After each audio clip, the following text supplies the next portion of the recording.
Remodel Room welcomes all. Thanks for stopping by, answering the call. Ups and downs are normal for some of us. Many days I beg to get off this life bus. Neon lights flicker, no shadow on the wall. Dreams on the ceiling, we run and then we fall. Sharing stories over paper cups. Wheels keep turning, but never enough. Life's a ride on a rickety old track, holding on tight, never looking back. In the rubber remodel room, we could fight, laugh, cry, love in this crazy ride. Dusty postcards from the edge of nowhere, heartbeats echo in the electric air. We dance on tables without to wait, cry in the rubber remodel room. We're all high.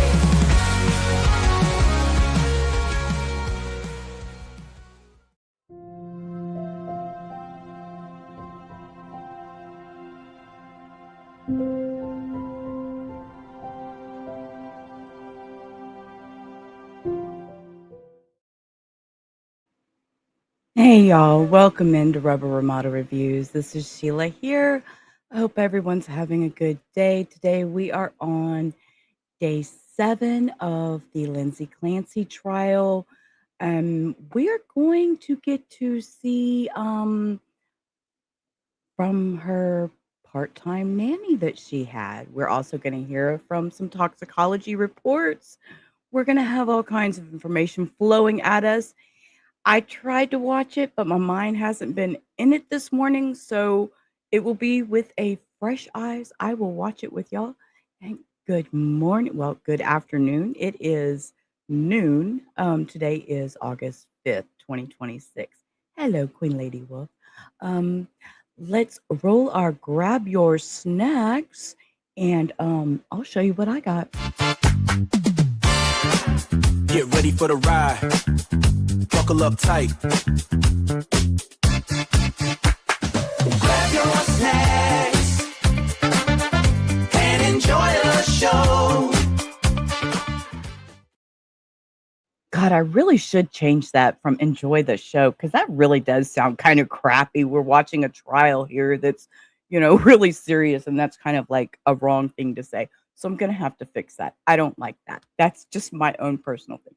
I have iced coffee today, full with ice, and I have an English muffin. I have a little English muffin that I'm going to snack on later during the day. So yeah, I just kind of wanted to come out first of all. We talk a lot of mental health here. If you've been on any social media within the last 24 hours, you will have heard of a lot of things that have been going on in the community, whether it be on YouTube, TikTok, or Facebook, Twitter, anywhere. There's a lot going on. So everybody, please mind your mental health. I wasn't going to come on camera today. I've had a hard day. But putting on the makeup, turning on my screen, being here with y'all is going to help. So thank you all for being here. There you go. Sometimes a little humor helps. Today, the trial was cut short. I don't know why, but they only went for like three and a half hours. So we'll zip through there, zoom even faster. So yes, comedy. You have waffle with peanut butter and an act. Okay, you go, Cindy. Bring your snack, girlfriend. All right. So anyways, just please, everybody, mind your mental health. And if you have to step away, please do so. You know, sometimes stepping away from the screen is the right thing to do. So keep that in mind. And thank you for being here and being patient with me today, because my cheery, jovial self is not here yet, but I'm trying to get back there. So thank you. Let's zoom because we can. There's that hammer. Hey. I love that part. I love that part. William Sullivan, Justice of the Superior Court, now sitting for the Commonwealth. On the 8th of your attendance, you shall be heard. God save the Commonwealth of Massachusetts. This court is now in session. Please be seated. Yes, please. Honor, before the court today, we have the continuation of the jury trial in the matter of Commonwealth versus Lindsay Clancy. Ms. Clancy is present. She is represented by Attorney Kevin Reddington. The Commonwealth is represented by Assistant District Attorney Jennifer Sprague and Assistant District Attorney Shannon Buckingham. All right. Well, good morning again. Nice to see everyone. Thank you for being here. What I'm going to do is I'm going to ask you those questions again. And we can zoom through his questions. As a juror, hearing on your services, the Commonwealth's case, and like I said, we are not going to be. You're not going to be sitting this afternoon. The plan, and I'll double check when we get to that point, would be to return tomorrow at 9 o'clock, and pretty much relatively full day tomorrow, and probably Friday as well. But I'll double check as we go through that. All right. So he said the probably Friday too. Thank you for that, Cindy, because yeah. With that, Right here. Raise your right hand. Please. sir, Good morning, sir. I just ask you to speak into that microphone. Sure. All right. Attorney Buckingham, please. Thank you. Good morning, sir. Good morning. Could you please tell the jurors your first and last name? My first name is Eitan, last name is Negri. Can you spell your first name for the record? Eitan. And your last name? Negri. And what do you do for work? I'm a physician associate, physician assistant. And did you go to school for that? Yes. Can you tell us about your educational background? I did my undergraduate at City College in New York, and I did a post-bac at Brooklyn College, followed by a PA program at Torrey University in Manhattan. And do you currently work as a physician's assistant? Yes. And do you currently work in the state of Massachusetts? No, ma'am. Are you licensed in the state of Massachusetts? Yes, ma'am. Are you licensed in any other states? New York State. I'm going to go back to January of 2023. Were you working in Massachusetts then? Yes. And where were you working? Brigham and Women's Hospital. And were you in that same role as a physician's assistant? Yes. And what were you doing? What were your general duties in that role working at Brigham and Women's? Generally, you assess a patient, you diagnose, you formulate a plan with an attending physician, and you execute that plan throughout the day. It encompasses various things. Were you working in any particular department at Brigham and Women's back in January of 2023? Trauma, burn, surgical ICU. Now, I'm going to draw your attention to a particular patient that came into the Brigham and Women's Hospital on January 24th of 2023. That patient was Lindsay Clancy. Do you recall encountering this patient on January 25th of 2023? Yes. And what did you do as it pertained to the Good care and treatment of afternoon, this patient? Mustang. I received the information from the shift before me, formulated a plan, examined her, assessed her, staffed that plan with the attending physician, and executed that plan throughout the day. And fair to say this particular patient had injuries that you were directed to observe, review, form that plan on. Correct. What were the injuries? She had multiple injuries. The most acute were injuries that were requiring consultation with other services, and the ones that I directly managed were the lacerations to her wrists and her, just her wrists actually. And as far as when you say she had other acute injuries, you were not involved in the care of her for those, correct? I was involved in the care that involved consulting other services to manage those things, yes. Okay, and as far as any sort of repair work that you were doing as a physician's assistant working with the trauma surgeons, what repair work were you assigned to do? Laceration repair. And on this particular patient, where were the injuries or lacerations that you were going to repair? She had multiple lacerations on both of her wrists. She had superficial on her neck, which I did not repair. Okay. And as it pertained to the wrists, did you go through that process of observing, reviewing, coming up with a plan and then repairing those injuries? Yes. And were you directed to do that by any particular doctor? Not necessarily directed. A lot of those things fall within my scope, and since they were less acute, they kind of fell down the chain to me. Okay. And you're aware that she was being seen and treated by a host of other doctors, nurses, an entire team? Yes. As it pertains to the wrist injuries, what did you do to examine those areas? The first thing I do is assess the location, then I assess the severity, whether it requires intervention by someone other than myself. In this instance, it did not. So then I proceed with just kind of protocol laceration repair. When would it be a situation where you'd need somebody else to intervene? If it required surgical intervention or suturing repair beyond my skill set, in this instance, it did not. Okay. And so referring to these particular injuries, when you observed them, did you observe any areas of active bleeding? No. And fair to say they had been treated by nurses and other staff prior to you encountering these injuries, correct? Yes, they were dressed and covered before I got there. Now, when you assessed them, you noted that they were bilateral, correct? Yes. What does that mean? It means on both sides of the body, so both wrists. Okay. And so referring to the right wrist, what were your observations of the injuries to the right wrist? The right wrist, as far as my reference to the note, is that she had a few lacerations, one of which was severe and deep enough to require repair. And fair to say that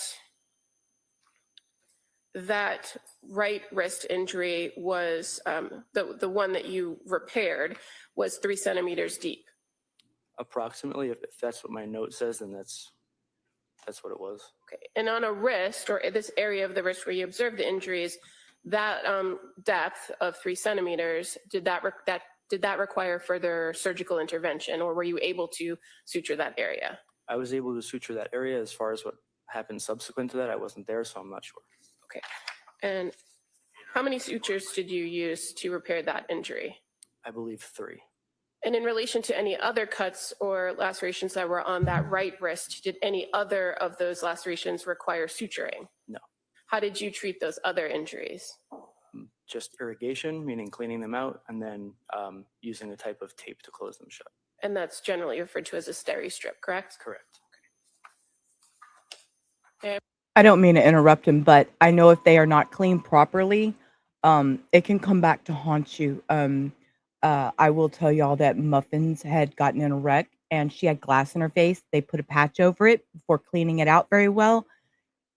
A year later, we had to have plastic surgery to remove glass that was still in her face. So cleaning before suturing is so important. Approach the witness. Me. Showing you 2 photographs.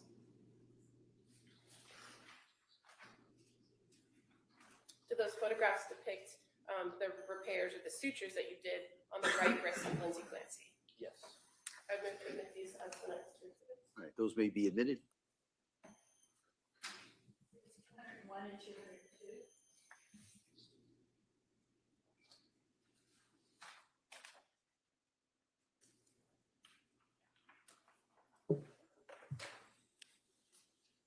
I'm just going to show on the screen what's now been marked as Exhibit 201, and you should be able to see it, sir, on the screen in front of you. Can you see that? Yes.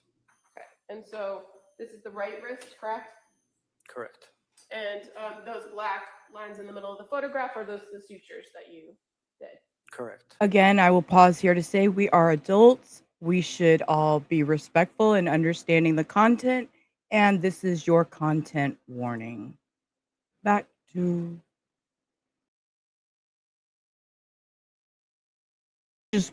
I pulled everything off the stage. That was your trigger warning, guys. And just showing you We are adults. 202, Exhibit 202. These white strips that are all around the injury, are those the steri strips? Correct.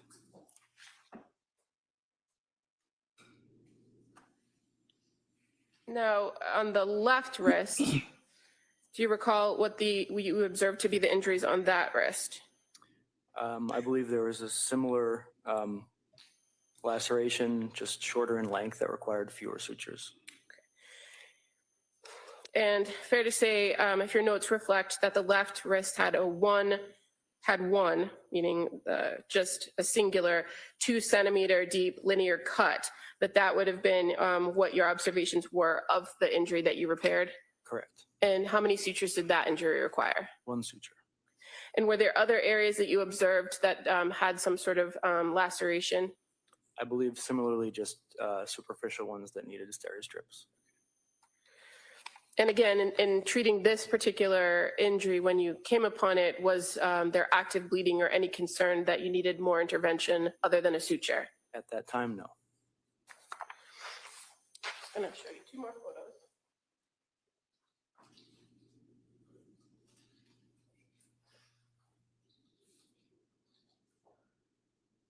Are those familiar to you?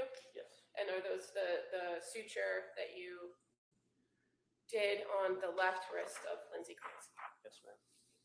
I'm going to permit you the next 2 exhibits. All right, that may be admitted, or they may be admitted.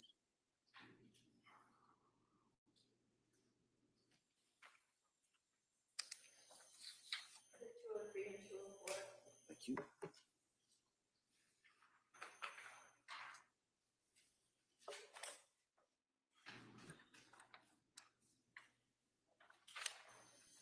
And now again, just showing what's been now marked as Exhibit 203.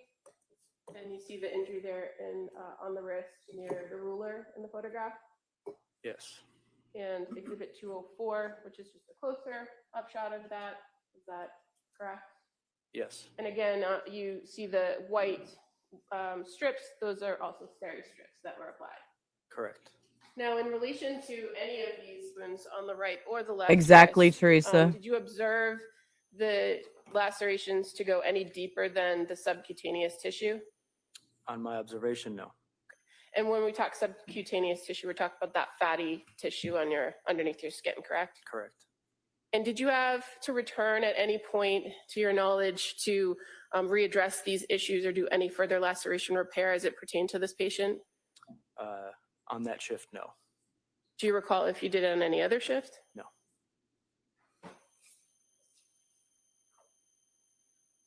I have no further questions. Thank you.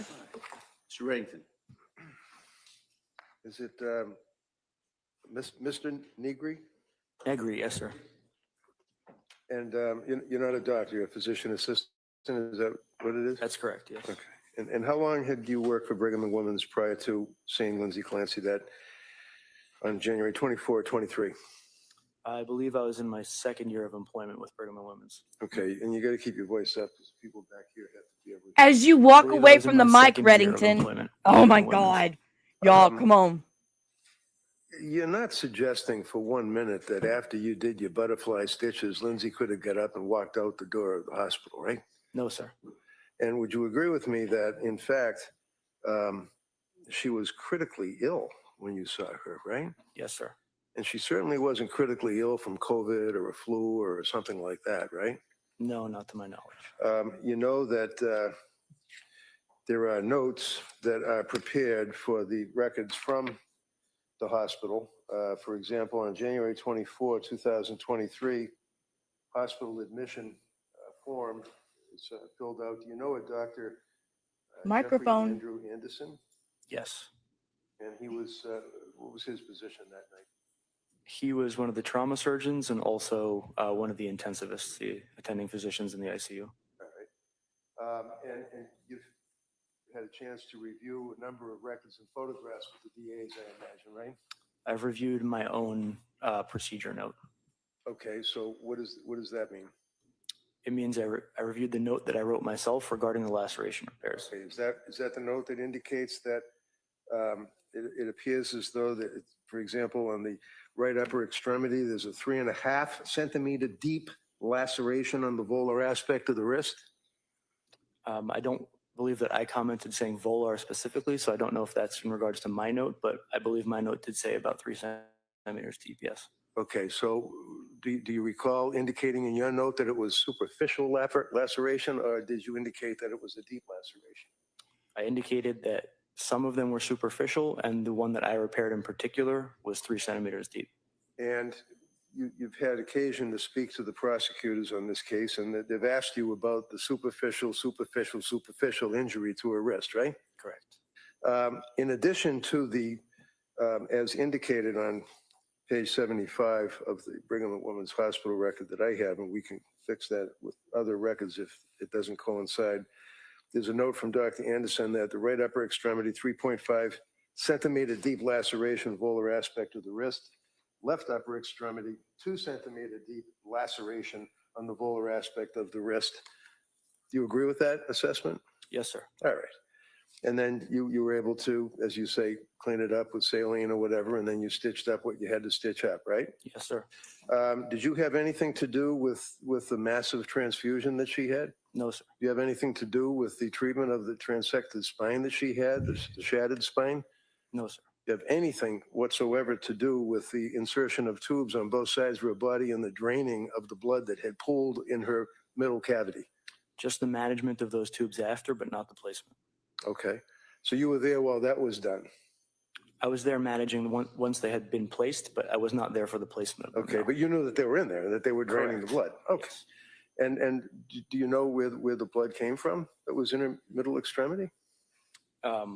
I don't know specifically. I'd have to refer back to the Okay. imaging reports. In any event, you know that shortly thereafter she coded, right? Yes. Were you there for that? No, sir. And basically, that means that the patient has, in effect, died from cardiac arrest, right? Not necessarily died, but their heart has stopped beating for that. And then portion of there's the the crash teams and everybody hopefully revives the person, right? correct. And you guys did that, or they did, and they were successful reviving her, correct? So without going through everything, you'd agree with me, sir, that your observations would be of the wrist, the repair, and the taking care of the tubes after they were inserted into both sides of her chest. That's correct. And that was your involvement extended, correct? You're all done after I was that. involved in the ongoing management of her care throughout the day, but just as you stated, not the things that you asked me about. Okay, thank you, sir. Sure. I'd offer these. They're part of the record. I would object if we could approach. I don't want to have a jury having to go through 10. No, I know that. Listen, you want to mark them for identification, and then we can address that. Thank you, sir. Okay, I may just with a few questions. sure. Thank you. Mr. Negri, I'm just going to approach and show you. Hold on a second. Is that my? Okay, thank you. All right, thank you. Just show you a page from the records that's labeled. Brigham and Women's, page 76. You can hold it in. Specifically, this highlighted area? Yeah, I would direct your attention to the bottom paragraph where it says exam.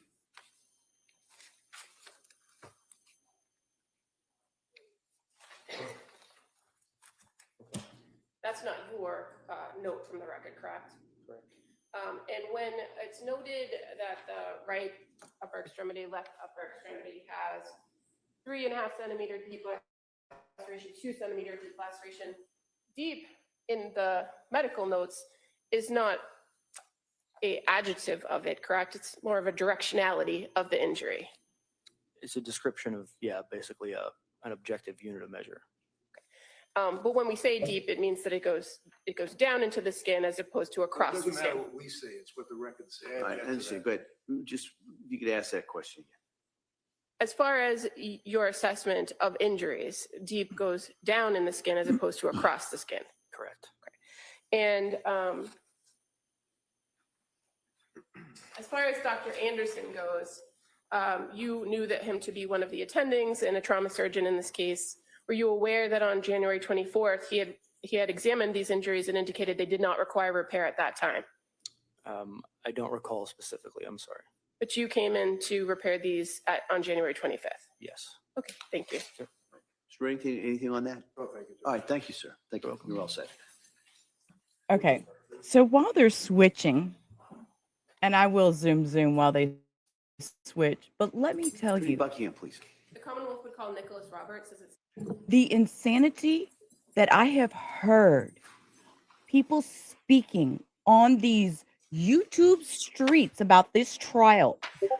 I heard one lady, a creator that I respected, talking about this trial, had actually said, Can you stop right there? Raise your right hand for the clerk, please. Good morning. Do you solemnly swear that the testimony of the evidence you shall give to the had actually said that Her husband did all of this, took out the children, cut her up and threw her out the window, left and went and got food. Okay? This is the insanity of things people are saying on the streets of YouTube. Not factual. Like, oh, and I also had another creator that I highly thought of for a while say that Andrea Yates took out her children because she just didn't want to be a mom anymore. She didn't want to be a mom anymore. So Yates just took her children out because she didn't want to be a mom. What is wrong with you people? If you can't provide facts and you can't discuss it factually, you need to shut the fuck up. I was so disgusted.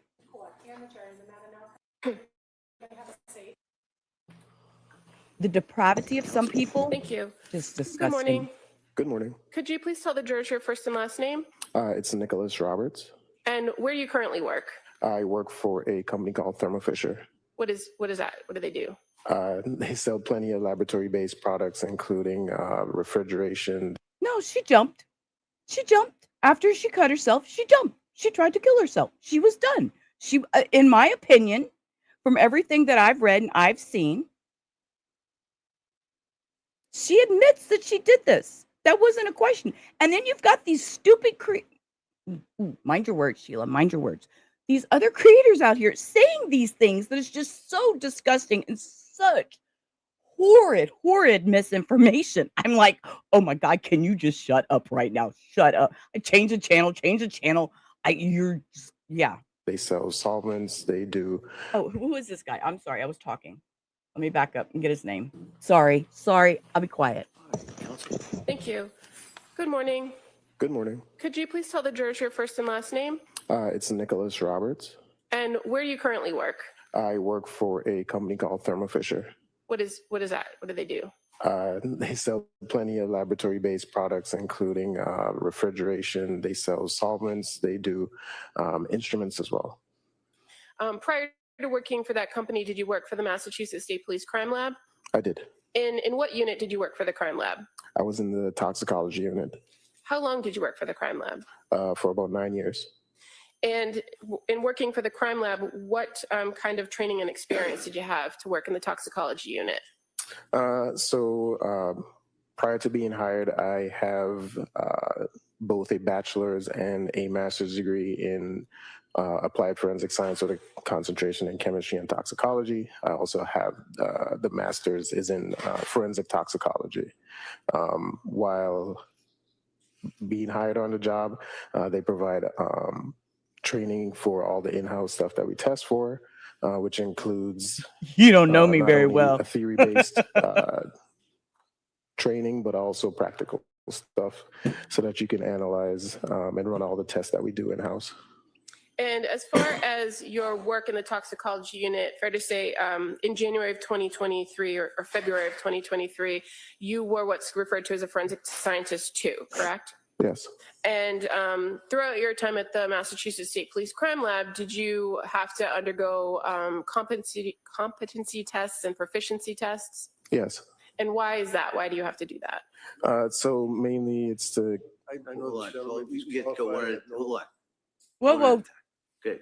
Is there I'm just objection? saying, I know he's qualified, and I have no problem with his credentials and his testimony. All right. Reddington says, move it Thank you. along. We don't need all his credentials. Qualified. Sir, in working at the State Police Crime Lab, did you just work in the toxicology unit or did you work in any other units in your time there? no, only in toxicology. Okay. Now, as it pertains to the toxicology unit, fair to say the State Police Crime Lab has a specific set of protocols and procedures that are followed in every case. Yes. And at that time in February of 2023, was the State Police Crime Lab using the batch review process? Yes. And so when the state police use this process, there are a number of different technicians or forensic scientists that work on any given case. Is that fair to say? Yes. And at the end of it, one analyst is responsible for reviewing all the data and authoring a report. Yes. And based on your training and experience, if you're that person reviewing the data and authoring the report, do you have the ability to interpret some of the data in the report? Yes. Or data in the testing, I should say? Yes, we review all the data that is provided within the case file. And did you, during your time at the crime lab in the toxicology unit, stay up to date on various types 100, of Cindy. drugs and quantifications of those drugs and what that could mean for levels in a person's blood or urine? Yes, they keep us up to date on drugs that are commonly used. So one of the roles in the toxicology unit is for you to report whether substances are detected in blood and urine. Is that fair to say? Yes. And at some points, are you also called upon to interpret the levels of those drugs? So in blood, we report values. So we get concentrations of the different drugs, and we mainly report them in blood. Okay. And as far as the concentration levels themselves, did you have training and experience on interpreting those levels? We usually get training on the effects of the drugs. It's hard to say with some drugs, as well as some people, what one level might mean for one person. It might differ, and you have different effects on another. Okay, and fair to say that's a limitation of just reviewing blood and not knowing anything else about a case, right? Yes. At the toxicology unit, at the crime lab, is there a limitation as to how or what types of drugs can actually be quantified or given concentration levels? Yes, we only quantify certain drugs. And what happens if there are other drugs present and there's a request for quantification or concentration levels? What does your lab do with that? Usually they're sent out to another lab in order for testing. And are you familiar with the NMS lab? Yes. Is that, or was that at that time, a common lab that would be sent drugs that you could not quantify in your lab? Yes. I'm going to direct your attention to the lab number of 23-01, 01723. It's a case that you were the reporting analyst on, correct? Yes.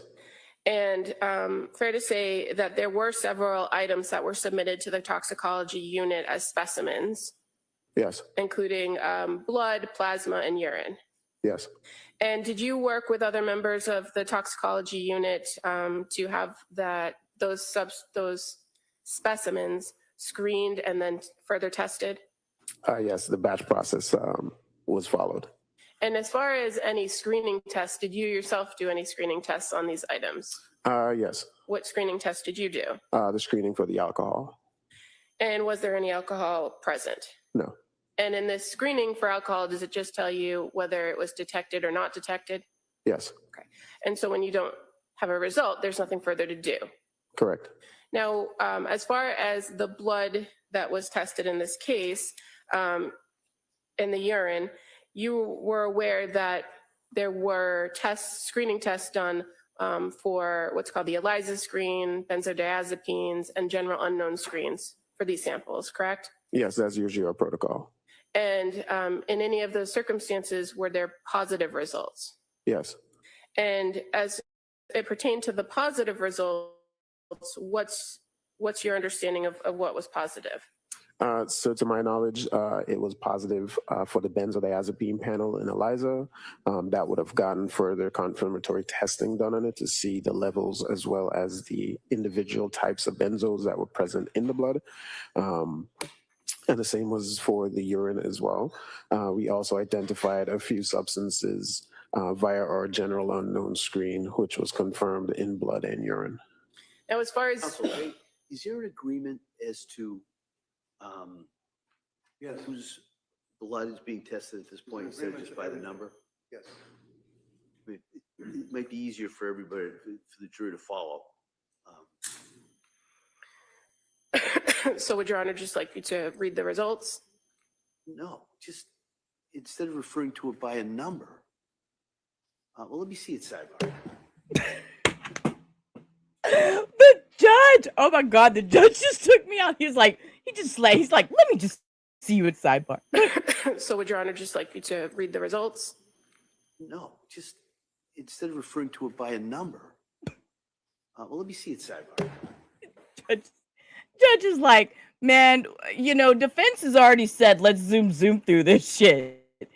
You are just taking our. Wait till we get to the lady rating the DNA results. That's when I really zoomed out earlier. Not zoomed out. I zoned out. I was like, "What is she?" Too much TMI. Too much overflow. What are you doing, ma'am? I tell you that your report was previously entered as Exhibit 183. Have you had the opportunity to review your report before coming today? Yes. And so the lab number that we've been referring to, you're aware that the person associated with that lab number was actually a woman by the name of Lindsay Clancy. Yes. Okay. Now, as far as the testing that was done, you received results to the positive benzodiazepines in the screen, and then it was confirmed, correct? Correct. How many benzodiazepines were present?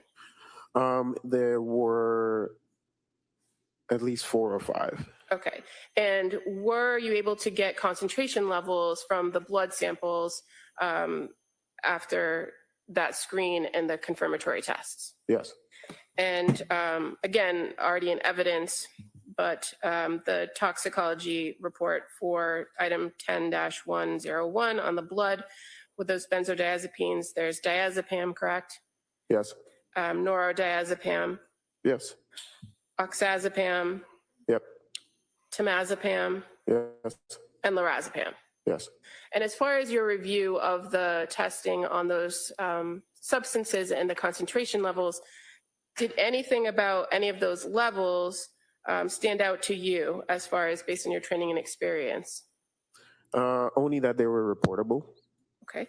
Are you familiar whether they're in any sort of therapeutic level for any of those drugs? I'm not sure. Okay. You mentioned there were also other substances that were detected in the general unknown screen, correct? Yes. And that would have been mirtazapine. Let me throw a wrench at you. Even we were just talking about odd comments and creators saying, or other people say, they were talking about, girl, oh my God, y'all. This other stream was talking about that the prosecutor is wearing bows to trigger Lindsay. That's why she's wearing bows in her hair. Y'all need to stop with y'all's drama crazy on some of these streams. Lamotrigine, quetiapine metabolite, and trazodone. Yes. And was your lab able to get concentration levels for those? That's what I say. I had to stop watching other streams do this because these people are. No. And so what did you do, or what was done with the samples or the specimens as it pertained to those substances? To my knowledge, they were sent to NMS labs.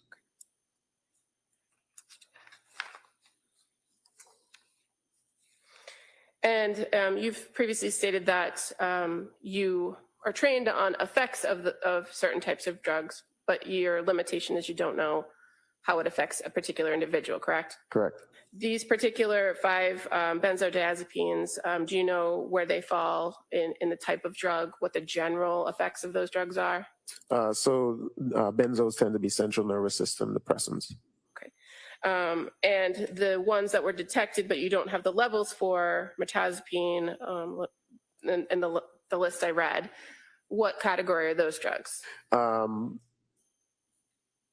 Those tend to also be central nervous system depressants.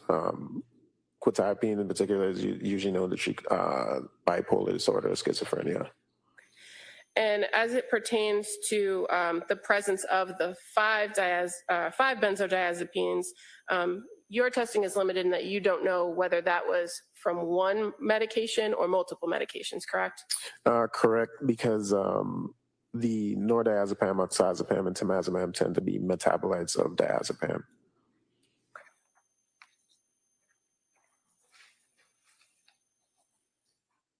No further questions. Attorney Reagan. Morning. Morning. How you doing? Not too bad yourself. All right. Just a couple of brief questions. First of all, this would be a blood sample that was taken from Lindsay on a particular, like one day. This is not a panel of a bunch of different samples, right? To my knowledge, there would have been a few different test tubes submitted to us. I'm Okay, not sure. test tubes, but when you draw in other words, when you draw the blood, it would basically be the same time that they put it in different test tubes. Yes, I'm not familiar with these specific ones, like if they were done over a span of time. But usually, That's fair enough. I mean, but you have the test tubes and you know. Stop that it's cutting Lindsay him Clancy's blood, off. right? yes. And you'd agree with me that that's a fairly large number of drugs and metabolites that are in that particular blood sample, right? I have seen more. I'm sure, but nevertheless, that's still a large number of drugs, though, right? Yeah, there's quite a few. And you don't know, as a working your job for the state police at that time, you don't know how many of these drugs are coming from scripts, prescriptions, and things of that nature, right? No. One of the things that you had mentioned were metabolites, and you said that because the district attorney asked you about different benzodiazepines, this PAM, that PAM, this PAM, that PAM, and then you responded and said, yeah, but there's a lot of metabolites involved in that, right? What does that mean? So a metabolite is just a breakdown of anything usually by the body. So you have what we call a parent drug, and the body, if you ingest that, the body would then break it down or put it into a more digestible form in order to get rid of it. Okay. So when you have a number of metabolites, for example, someone may have a prescription for amitriptyline or a prescription for Zoloft or Ativan or something. And they take the pill and it's in their system, and then over time it would metabolize and there'd be different PAMs or whatever it is that would break down into the blood. Is that right? Yes.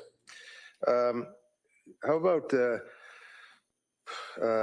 tetrahydrocannabinols, THC, marijuana? What was the level on that? To my knowledge, we didn't find any. No marijuana, right? Correct. Thank you very much, sir. Attorney Buckingham, any redirect? No, thank you. All right, thank you, sir. You step up for that.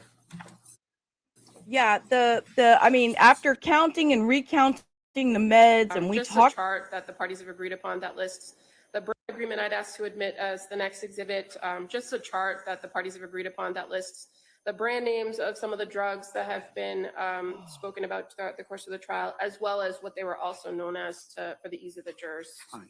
That's by agreement, Judge. All right. We're So going to break down the by list agreement, for them. That may be admitted. All the PAMs. The lorazepam, the clonopam, the diazepam, and we're not giving medical advice, but we're going to break down the PAMs.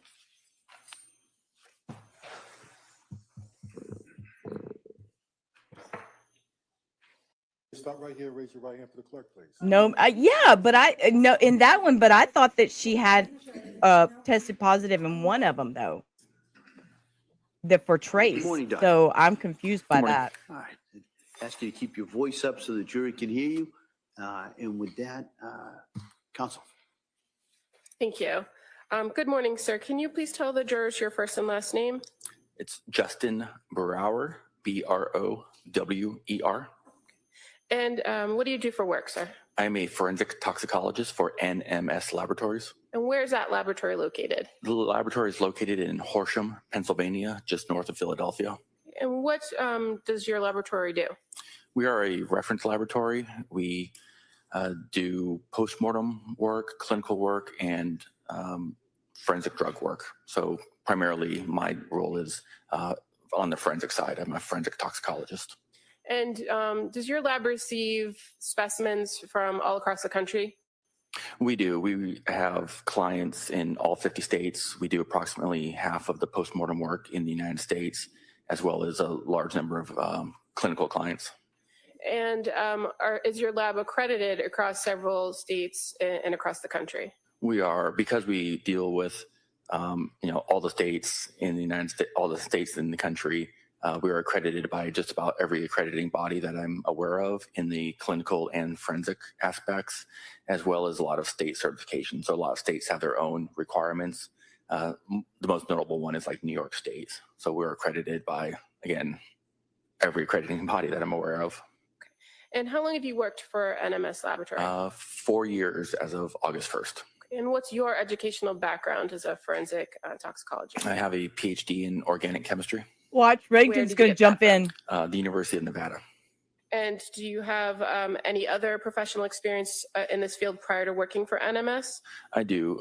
Before joining NMS Laboratories, I was a laboratory supervisor and then forensic toxicologist for the North Carolina Office of the Chief Medical Examiner, which is a statewide system. So we did the postmortem toxicology work for all 100 counties of the state of North Carolina. And when it comes to your role in the forensic area of doing the toxicology testing, what is your role in the NMS lab when it comes to cases that come to the laboratory for forensic analysis? So when a case comes into NMS and is logged in and the assigned or the requested test assigned and then run and reviewed multiple times in the laboratory, when all that testing is completed, it comes to the toxicology department. And my role is to review every aspect of that case. So I'm making sure that everything on the toxicology report is complete and accurate, such as all the demographic information that we have available to us, you know, the name of the decedent or the patient, date of birth, where it's from, the specimens that we received, and then also that all of everything that is reported is complete and accurate, making sure that all the drugs that were tested for are reported, that the reported concentrations are correct and accurate, and looking at every piece of raw data accumulated from the laboratory with that case, associated with that case. Fair to say the NMS laboratory uses a batch review workflow. That is correct. So we not only run the cases in batches, so we don't run one case at a time. That's not very efficient. I don't really know of any laboratory that does that anymore. So we will run cases, 10, 15, 30 or 40 at a time. So as far as running a particular test and getting the raw data, that's usually done by other people in the laboratory, correct? That is correct. And then you come in at the end and review everything and have the ability to interpret the data. That is correct. Your training and experience as a forensic toxicologist, does that allow you to interpret concentration levels of particular types of drugs? It does. Now, as far as the testing done at NMS laboratories, the traditional testing is kind of the drug testing, the panels for different common drugs, correct? And typically, we have clients request panels to be run where we're looking for, multiple drugs and classes of drugs at a time. But are there circumstances when outside laboratories or outside individuals retain your lab in order to run specific tests? Oh, absolutely. Now, I'm going to draw your attention to this particular case. Was your laboratory provided a blood sample from the Massachusetts State Police Crime Lab in April of 2023? I believe so. I'd really like to see the toxicology report so I can just confirm all of that, please. Sure. I have no objection to that. Sure.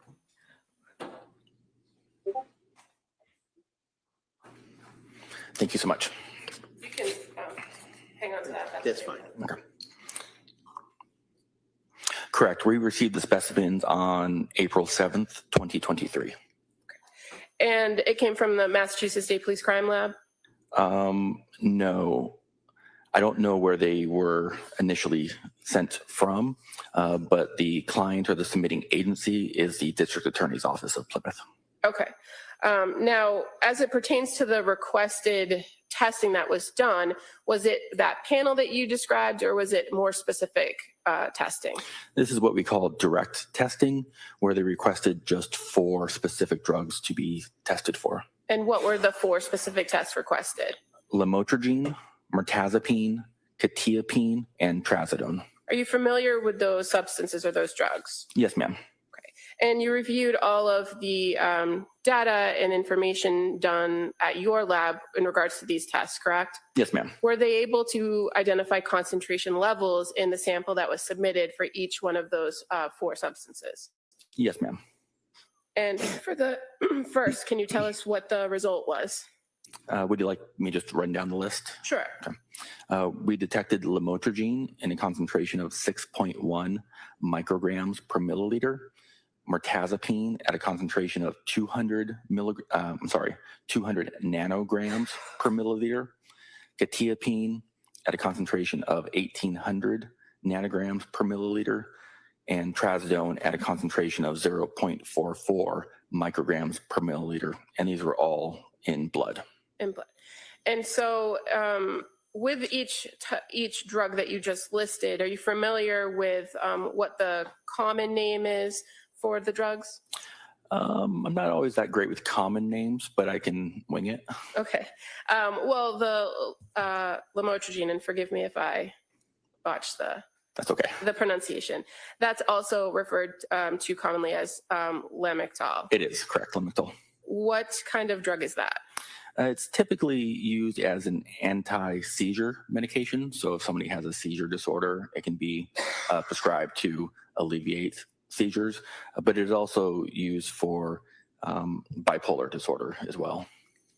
And mirtazapine, fair to say that's commonly referred to as Remeron. Correct.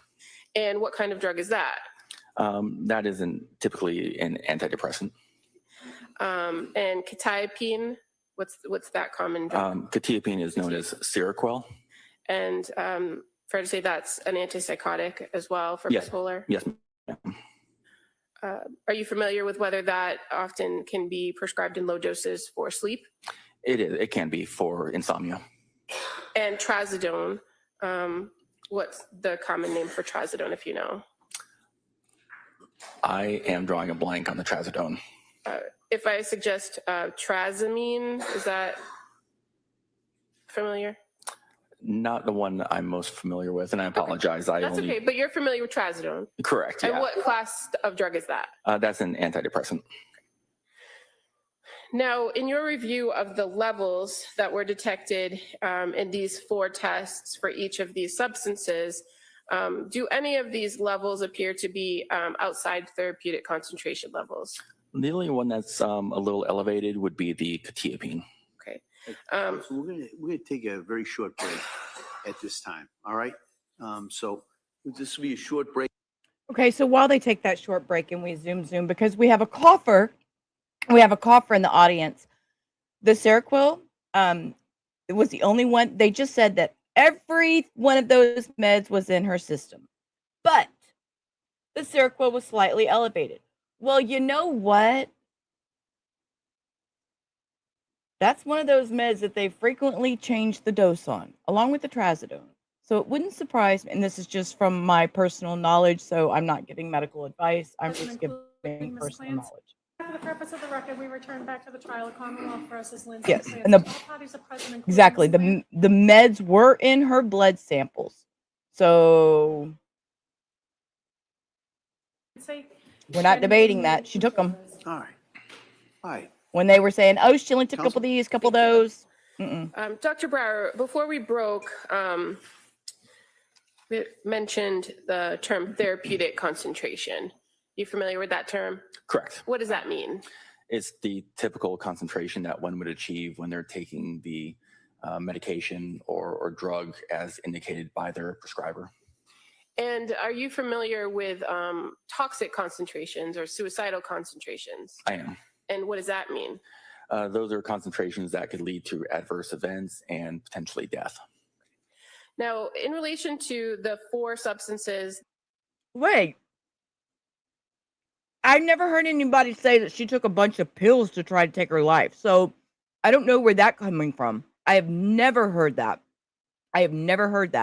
Maybe I am misspeaking, and if I am, somebody please correct me, but I've never heard her try to take more pills to take her life.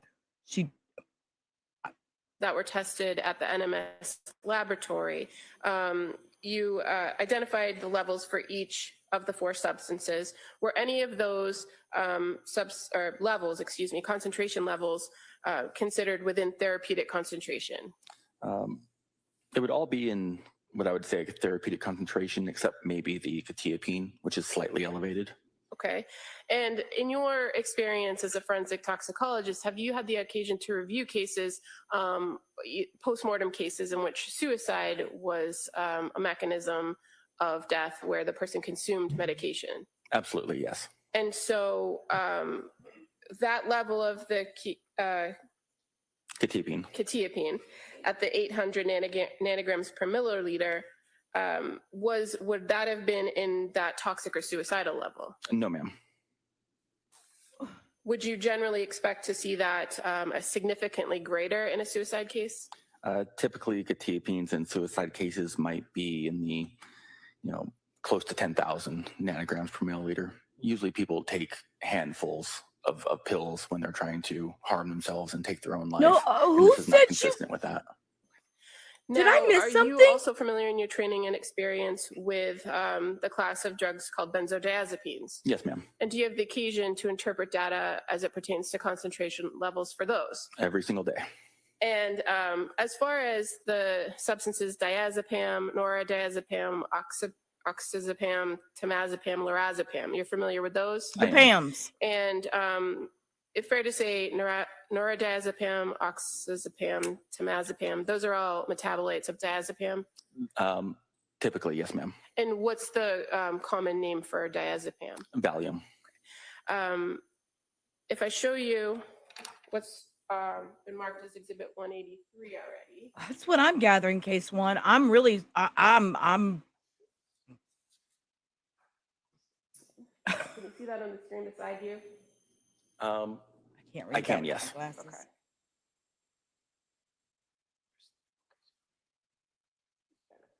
Yeah, I mean, are they extended release? Are Right. they immediate release? There's so Can you see the levels? and the Seroquel, you can get Seroquel the XR, which is the, let's go back up here, the quintiapine Seroquel. It comes in an XR, which is an extended release that lets it throughout your body throughout the day. It's not an immediate jump of medication. So right here, Queen saying there's a different version of some of those meds, short and long acting, time release too. So what are, no one They're all blurry. Yep, hold on. There you go. My eyesight's not great too, so Okay, so That's I think perfect. that's the best I can do with the autofocus. don't touch it. Anything about the levels that you observed here regarding those substances, those benzodiazepines, that tell you that they're outside therapeutic concentration levels? The diazepam and the nordiazepam, oxazepam, and temazepam metabolites, the diazepam looks to be sub-therapeutic, meaning lower than what is typically expected from a therapeutic dose. Most therapeutic doses of diazepam, which is an anxiolytic drug or an anti-anxiety drug, are typically 200, 250 thereabouts nanogram per milliliter. The lorazepam, depending upon the dose, could be a therapeutic concentration, if not maybe a little bit lower than expected. Thank you. Now, when you're reviewing these cases as the reporting forensic toxicologist, are there limitations on what you can say about the effects of these types of medications? We can speak as to the general effects that drugs can have on the general population, but we try to restrict ourselves from saying with absolute certainty that a drug will have this effect on this specific person, because we just aren't there to witness their behavior. Okay, so that was kind of the follow-up. So I'm sorry. what are the things that are the unknowns for you when you're just looking at data? When we say that we can't do toxicology in a vacuum. You can't know everything about the case just by looking at numbers on the toxicology report and drugs on a toxicology report. You need other information to have an informed opinion. In the postmortem world, that would be the investigation itself, the history of the case, the scene findings, interviews with families and friends of the decedent, as well as autopsy findings as well. In a case like this, where it's not a decedent and the person is alive, you still need to know some facts of the case, some sort of history of the case, like what happened. So just numbers on a page, you can just make very generalized types of opinions, such as that looks to be therapeutic, it looks to be high, it looks to be low, and then again, just the general effects on the drugs on people. And in this particular instance, you were not provided any further information about the case or the investigation in order to make any more opinions about effects. I knew nothing about this case until we spoke I think it was probably a few weeks ago. And as far as the information available to you, you only have the data from the specimen that was tested, correct? That is correct. Just these 4 drugs that were requested to be tested for. And as far as the drugs, the 4 drugs that were tested by your lab, what are the general characteristics of some of those drugs? So these are generally antidepressants and antipsychotic medications. So if somebody had, the lamotrigine, if somebody has, say, bipolar disorder, like wild mood swings, depressive episodes or psychotic episodes, these drugs could be prescribed. They also have depressant effects, so they could make people become, lethargic or sleepy. Okay. And would any of the combination of these drugs cause a person to stop breathing? It's possible, especially the mirtazapine, quetiapine, the trazodone, and You would have to take large amounts. Benzodiazepines. Those are all central nervous system depressants, so they could, in large combinations or large concentrations and in combination with each other, cause central nervous system depression, which could reduce people's respiration rates. But in the levels that you observed in the testing that your lab did, as well as what I just showed you from Exhibit 183, is there anything about those concentration levels that would give you a sense that the person could have stopped breathing as a result of these?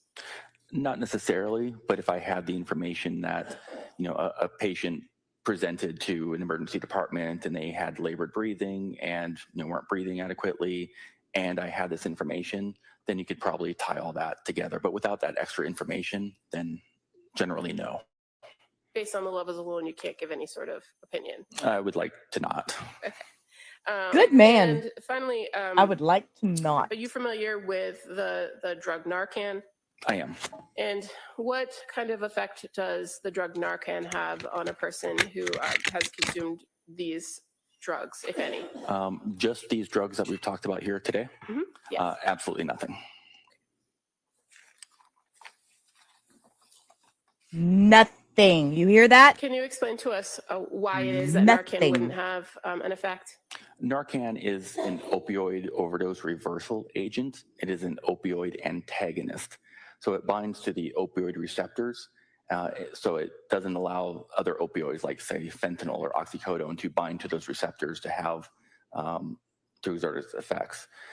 So it only works on opioids. None of these drugs work on the opioid receptors. So Narcan would have no effect whatsoever on these drugs. Okay, thank you. Attorney Reddington. Good morning. Dr. Brower, so one of the things that you had mentioned is that you, and I think I would quote you, I would like not to give an opinion without basically the underlying facts. In other words, what you're saying is that the numbers alone do not tell the tale of what happened to a particular individual, right? Correct. They don't tell the entire story. Right. And you're, for NMS Laboratory, you were retained or working for the DA's office, these people here, right? That was the submitting agency, correct. And they certainly were not constrained from picking up the phone and calling you and telling you that this is blood from a woman that threw herself out a window and tried to kill herself after cutting her wrists and her neck. They could have told you that, right? Overruled. It's possible that does happen in rare occasions in high-profile cases. Right. And so that would have been something, for example, the facts that you wanted to know, that you would have liked to have known to kind of round out your opinion about the actual level of the drugs in the blood that you examined, right? It's not necessary. Well, it's not necessary, but you did indicate that you would like to not give an opinion without the facts. Correct. Okay. Today. From the witness stand. Correct. I don't have all the information. Of course. And the word therapeutic, is that consistent with, in other words, the treatment level of a particular narcotic or drug in the blood? Correct. It's the concentration of the drug in the body to elicit an effect or the desired effect.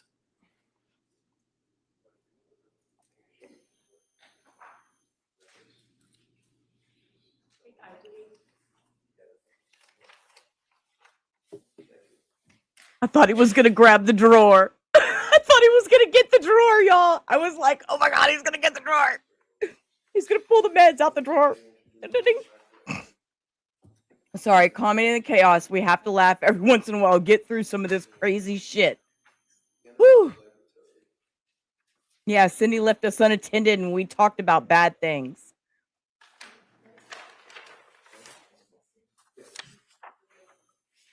I sure did. I thought he was going to get that drawer.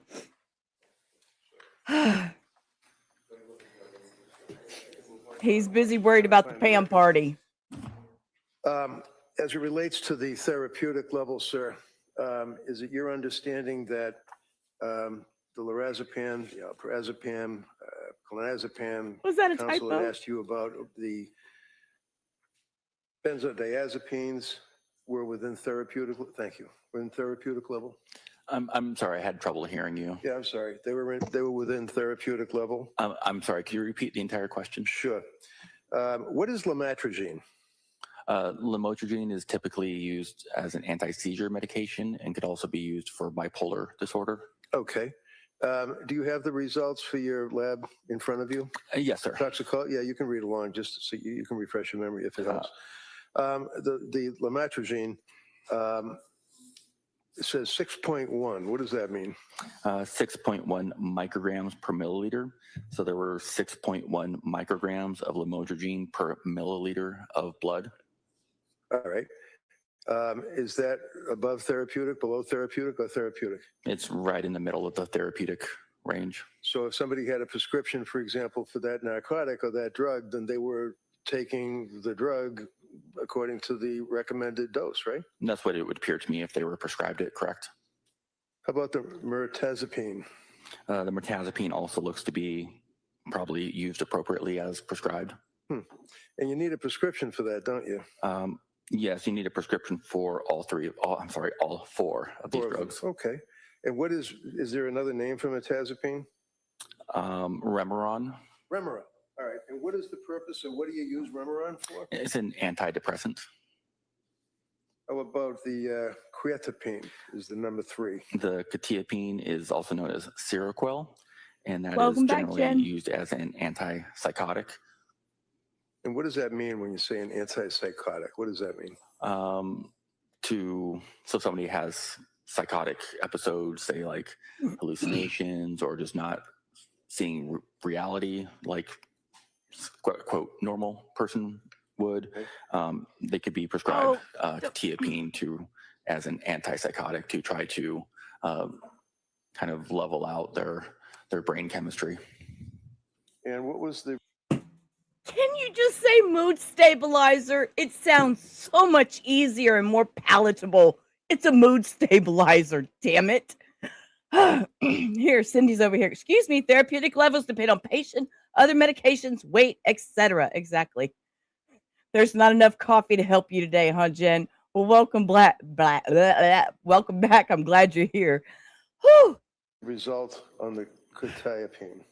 1,800 nanograms per milliliter.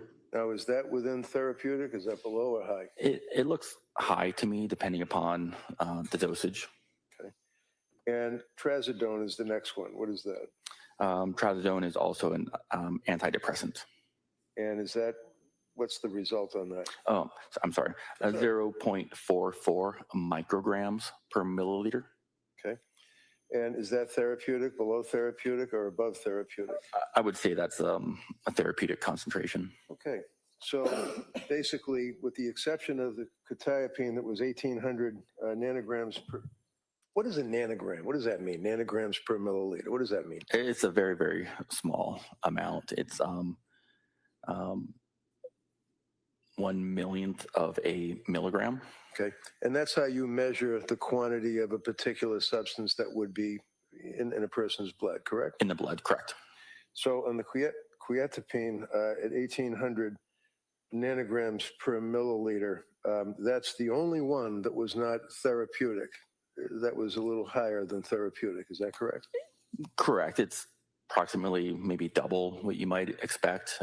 So it's, when I say it's a little elevated, it's not in a concentration that I would consider to be necessarily toxic or lethal. Okay.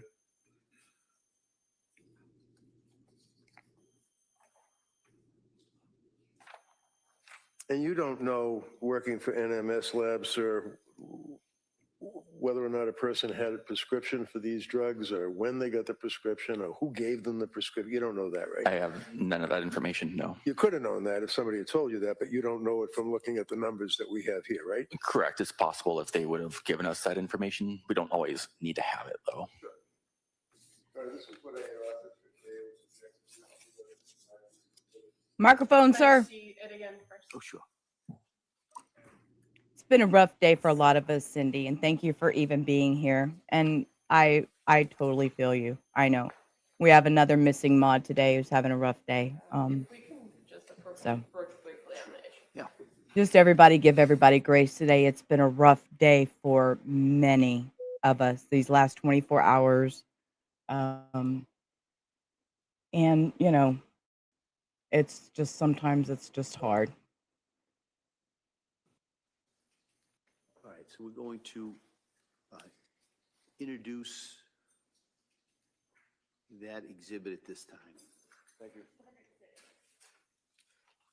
So just if I may, Same as this one. same numbers on the top, right? Where the square is? Correct. Same numbers. Okay. Correct. Thank you, sir. That's all I have. All right. Yeah, Commonwealth? Just, Dr. Brower, you in fact once got this case for review. Can y'all get to the microphone, please? Report in regards to this case, correct? Correct. At this point, I would move to admit the report. As No, submitted. Judge. All right, that may be admitted as well. What just happened? Everybody's microphone just broke. All right. All right, thank you, Doctor. Am I released? You're all set. Thank you. Thank you. Okay, next. Zoom. Yeah, we have to have snark to get through some of this stuff. Regarding DNA relations. Your Honor, prior to the next witness, the Commonwealth would. Okay, wait. Let me boost the volume because I can't hear and I'm fixing to lose my mind. I have my thing turned way up and let's turn this down before I hit play because Move to submit 4 stipulations the parties have entered into. The first being a stipulation regarding DNA known standard samples. The second being a stipulation regarding DNA evidence for the blue exercise band and the red-brown stain on the basement floor. The third being the stipulation regarding DNA evidence for the yellow exercise band and the black exercise band. And the fourth being the stipulation regarding DNA comparisons for the blue exercise band and the red-brown stain in the basement. That's right. We don't need to have all those witnesses. All right, so those stipulations may be entered as exhibits.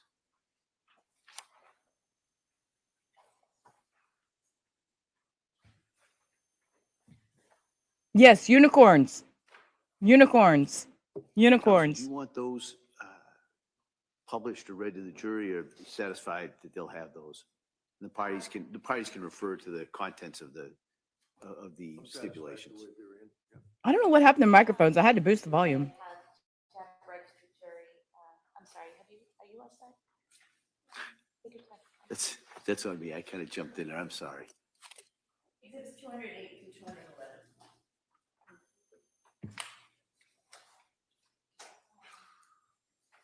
Would be the exhibit 211, the stipulation regarding the comparisons for the blue band and the red-brown stain.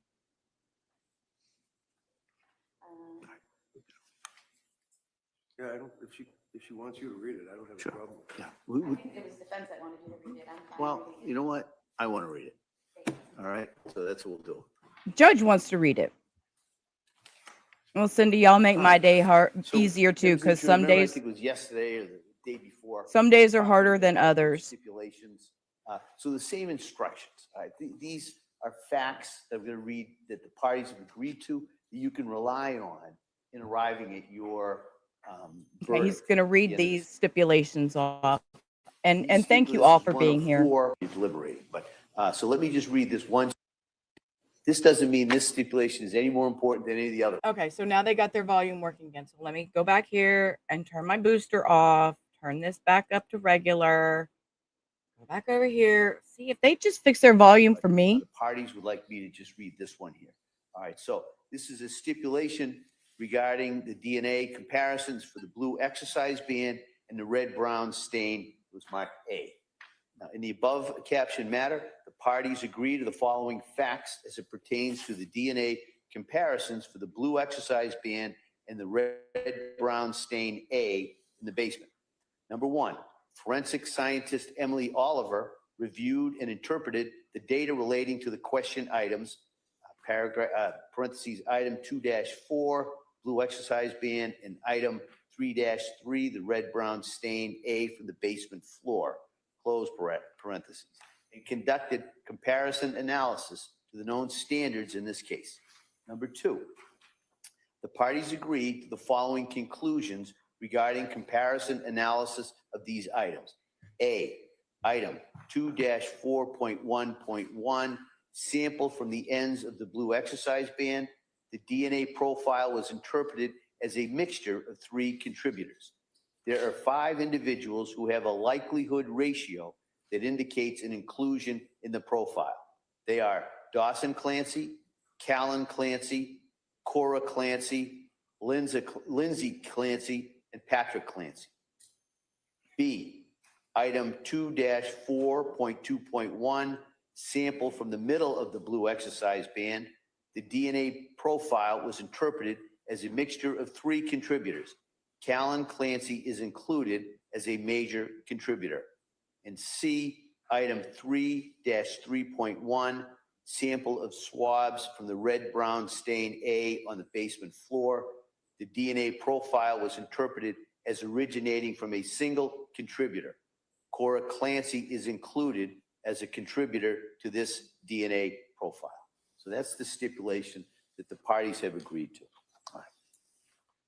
And one last stipulation to be marked as the next exhibit, the stipulation regarding the batch work done at NMS Labs. We're not asking that this be read at this Okay. time. All right.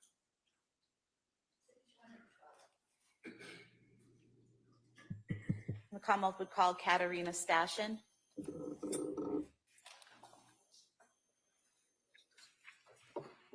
Dino nuggets.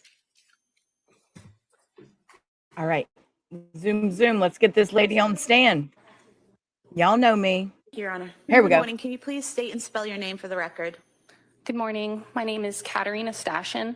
My first name is spelled Katarina. Last name is spelled Stashyn. And can you describe for us your educational background? I have a bachelor's and master's degree in biotechnology from the University of Nevada, Reno. And what is your occupation? I'm currently employed by the Washoe County Sheriff's Office. Well, you know, they have to get it in. They have to get it in for proof of the case. I understand that, but it's kind of a moot point. I feel like at this sounding point, you know, it's just kind of moot. You're listening from work. Well, hello, midday, Miss Denise. I was thinking about you this morning.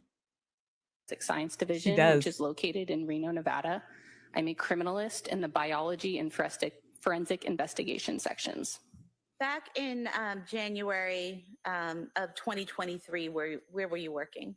I previously worked for the Massachusetts State Police Crime Laboratory as a forensic scientist in the DNA unit, which is functionally the same role that I currently have in the biology section. And I'm sorry. We agreed to the DNA. I'm just letting you know that. Okay. All right. And I'm just Please speak. giving that evidence to the jury. Go ahead. So when did you start working for the state police? I worked for the Massachusetts State Police from June 2021 to February of 2025. And what was the nature of your work for the lab at that time? As a DNA analyst, I processed evidence items obtained either from a crime scene or from an individual associated with a criminal investigation. These items of evidence would be processed through the laboratory.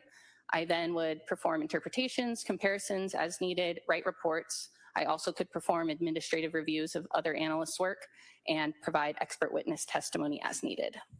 And part of your employment at the Massachusetts State Police Crime Lab, did you take competency tests and proficiency tests to guarantee that you were capable and proficient in the areas you were working? Yes, I took both competency tests after my training and proficiency tests throughout my career at Massachusetts and at my current role. And have you passed all of those tests? Yes, I have passed all competency and proficiency tests that I've taken so far in my career. Can you tell us what is DNA? DNA stands for deoxyribonucleic acid, and this is genetic information that is stored in our cells. This is information that makes us who we are, determines how we develop and grow. A person's DNA is inherited approximately half from their mom and half from their dad. DNA is forensically relevant because it is expected that no two individuals will have the same forensic DNA profile. And is DNA the same in every single cell in a person's body? Yes, the DNA profile obtained from different cells, different cell types like a blood cell or from a saliva cell or cell in your saliva would have the same DNA profile, barring your mutation. And can you explain generally the process used to analyze evidence, in this case, the testing involving the defendant, Lindsay Clancy? The items tested in this case and in all cases will go through a 4-step laboratory process of extraction, quantification, amplification, and detection. And then profiles developed from that laboratory process will be interpreted and compared. Can you just briefly explain what is extraction and how it's done?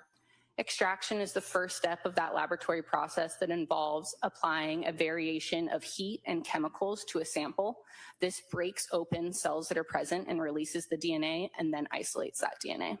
And was the next step quantification? Yes. And what is that and how do you do that?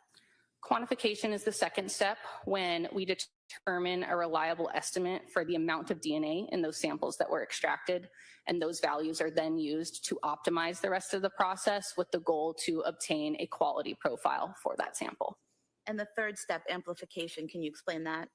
Amplification is when we make millions and millions of copies of certain areas of DNA to make it able to be detected and visualized. And then detection, what is that? And then the fourth step is separation or detection. This is where we separate out all those millions and millions of copies that we made to make them visual. This produces a DNA profile that an analyst is then able to review and interpret. And when you worked at the Massachusetts State Police Crime Lab, were there certain standardized protocols and procedures that you used at that lab? Yes. And were there controls used in your testing? Yes. What does that mean? So there are 2 different types of controls that were used in our testing. The first is a positive control. This is a sample that contains a known DNA profile, and it is processed alongside evidence samples. So when that known DNA profile is obtained at the end of the process, it confirms that the process is working appropriately. The second type of control is a negative control, and this is a sample that contains no DNA that is also processed alongside evidence samples. And this is able to monitor any contamination and confirm that clean technique is used during testing. And does your work undergo a review process at the lab, or did it? Yes, all work goes through 2 stages of review, technical review and administrative review. Technical review is when another qualified analyst reviews all of the work done in the file and in the report. They confirm that all protocols were followed and that correct conclusions were drawn. And then administrative review is when another analyst reviews that file, all of the documentation and the report for overall clerical accuracy and completeness. And when you worked on lab number 23-01723, evidence involved in the deaths of Cora Clancy, Dawson Clancy, and Callan Clancy, did you follow the standardized protocols and procedures? Yes. Were there any issues with the controls that were present when you did this testing? All controls were acceptable per the laboratory protocols. And did your work undergo and pass that review process you just described? Yes, all work went through both technical and administrative review. And if we could talk specifically about the work that you did in this case, first, I'd like you to talk about your work done on the yellow exercise band and the black exercise band. Now, you didn't actually handle those items, correct? I did a portion of the laboratory work for those samples, but I did not handle the actual bands themselves. I handled swabs of those bands. So at some point in time in the lab, someone took swabs from those bands, and then that was forwarded to the DNA unit, the swabs? Yes. Okay. And specifically, there was item 2-2.1.1, swabs from the ends of the yellow exercise band, and item 2-2.2.1, swabs from the middle of the yellow exercise band, correct? Could I refer to my report to confirm that? Any objection? Thank you.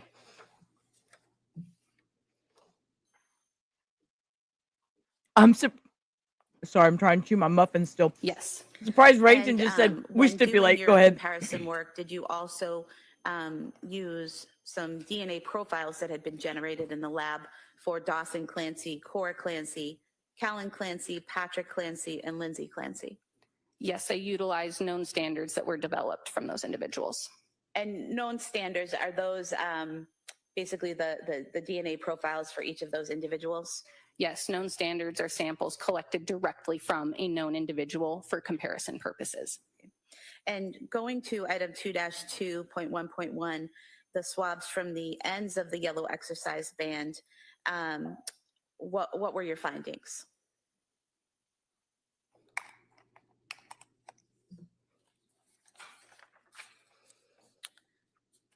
So I'm going to start with a general statement for this report as a whole.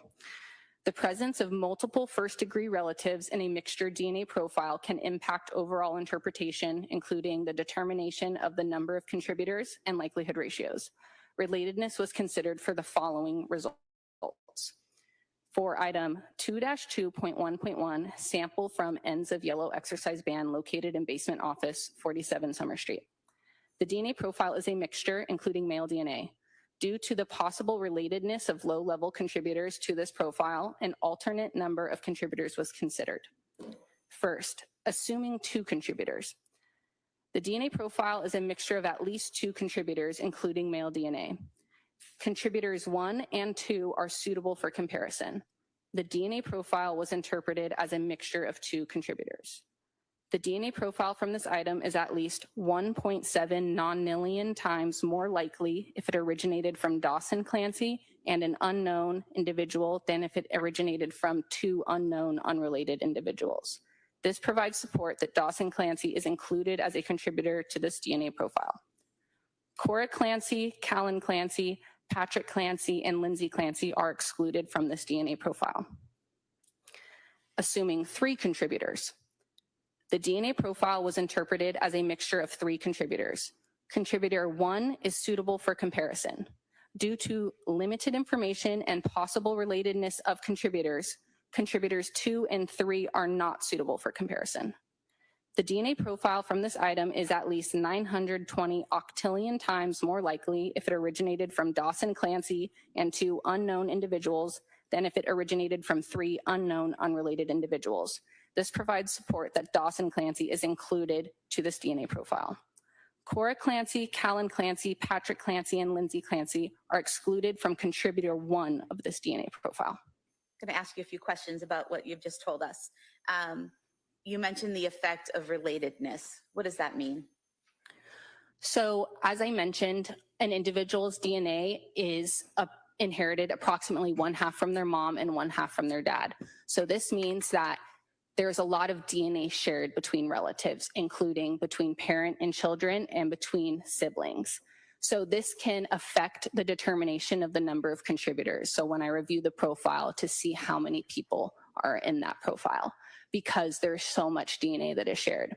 So taking that into account, I did 2 different interpretations, first assuming 2 contributors and the second assuming 3 contributors, again, just due to the complexity of relatedness and its effect on this profile, especially low-level contributors. And would it be correct to state that when there is this level of relatedness where you have 2 parents and 3 siblings, that you can have false exclusions? If there is an underassignment of the number of contributors, meaning that the number of contributors is incorrectly assigned lower than it actually is, which is a possibility with relatedness because you're working with less information because that information is shared. The underassigning could lead to false exclusions of true contributors. Could you also miss some people to include? Due to the effects of relatedness, it could be difficult to determine number of contributors simply because so much information is shared. Therefore, it is more complex when assigning this number. And for item 2-2.1.1, the ends of the yellow exercise band, whether you considered 2 contributors or 3 contributors, both of your findings find that Dawson Clancy was a contributor, a potential contributor. Both propositions, either 2 contributors or 3 contributors, had high inclusionary stats for Dawson Clancy, correct? What's a nonillion? Nonillion is a very large number. How many zeros? Do you know how many people are on Earth? I know it's... This is typical DNA. We just... Gook at this point, Judge. Well, I object to his objection. That's Ridiculous. overruled. Go ahead. They're going to talk You can about ask. not millions and how many. Counsel, can I see you over at sidebar? What the fuck? Just... Okay, while they go to sidebar, listen, I'm going to play this just because. Good. 2219 Seaborn Trails Road. Pretty advised that just took the RP's vehicle, advised her friend, he's her friend, took the keys and left location. RP's not answering operator's questions. That's clear. 527, just confirming. So is the RP going to be at 2219 Seaborn Trails or this other address? 527, she's going to be at the 2219 Seaborn Trails Road. She wasn't really wanting to confirm the address. She's going to be at the male's house with his wife. That's clear. 527 information. Good. It's possibly going to be an Adam Marino. We do show a caution for gang member combative and drug caution. Tell me we all don't live in crazy fucking neighborhoods. Okay, y'all? You go eat your bologna sandwich, K-Swan. That is more individuals that are on the earth, but I would like to clarify that a likelihood ratio is not a random match probability or a rarity of that profile. A likelihood ratio is a ratio that describes the probability of observing the DNA profile if a certain person is included versus the probability of observing that DNA profile if a certain person is excluded or if it is another unknown, unrelated individual. And you said nonillion is a very high number, correct? Yes, that's a very large number in my opinion. So it's a very large probability that Dawson Clancy is a contributor to that mixture. It is a large likelihood ratio that provides support for the inclusion of Dawson Clancy to the profile. And then going to item 2-2.2.1, the swabs from the middle of the exercise band, what were your findings for that? The DNA profile was interpreted as a mixture of 2 contributors, including male DNA. The DNA profile from this item is at least 1.5 nonillion times more likely if it originated from Dawson Clancy and an unknown individual than if it originated from 2 unknown unrelated individuals. This provides support that Dawson Clancy is included as a contributor to this DNA profile. The DNA profile from this item is at least 3.6 million times more likely if it originated from Callan Clancy and an unknown individual than if it originated from 2 unknown, unrelated individuals. This provides support that Callan Clancy is included as a contributor to this profile. The DNA profile from this item is at least 1.4 billion times more likely if it originated from Patrick Clancy and an unknown individual than if it originated from 2 unknown, unrelated individuals. This provides support that Patrick Clancy is included as a contributor to this DNA profile. Cora Clancy and Lindsay Clancy are excluded from this DNA profile. The mixture DNA profile from this item is consistent with having originated from 2 individuals. There are 3 individuals who have a likelihood ratio that indicates an inclusion. Though there is support for the individual inclusions of Dawson Clancy, Callan Clancy, and Patrick Clancy to the mixture DNA profile, under the stated assumptions, these individuals cannot be present in the mixture together, assuming 1, 2 contributors, and 2, Dawson Clancy is one of the contributors, Callan Clancy and Patrick Clancy cannot be present in the mixture together. Support for inclusion may be impacted by mixtures which contain relative, especially first-degree relatives. Refer to the independent inclusionary statistics above. So this swab from the middle of the yellow exercise band, you stated was a mixture of two contributors, two people, correct?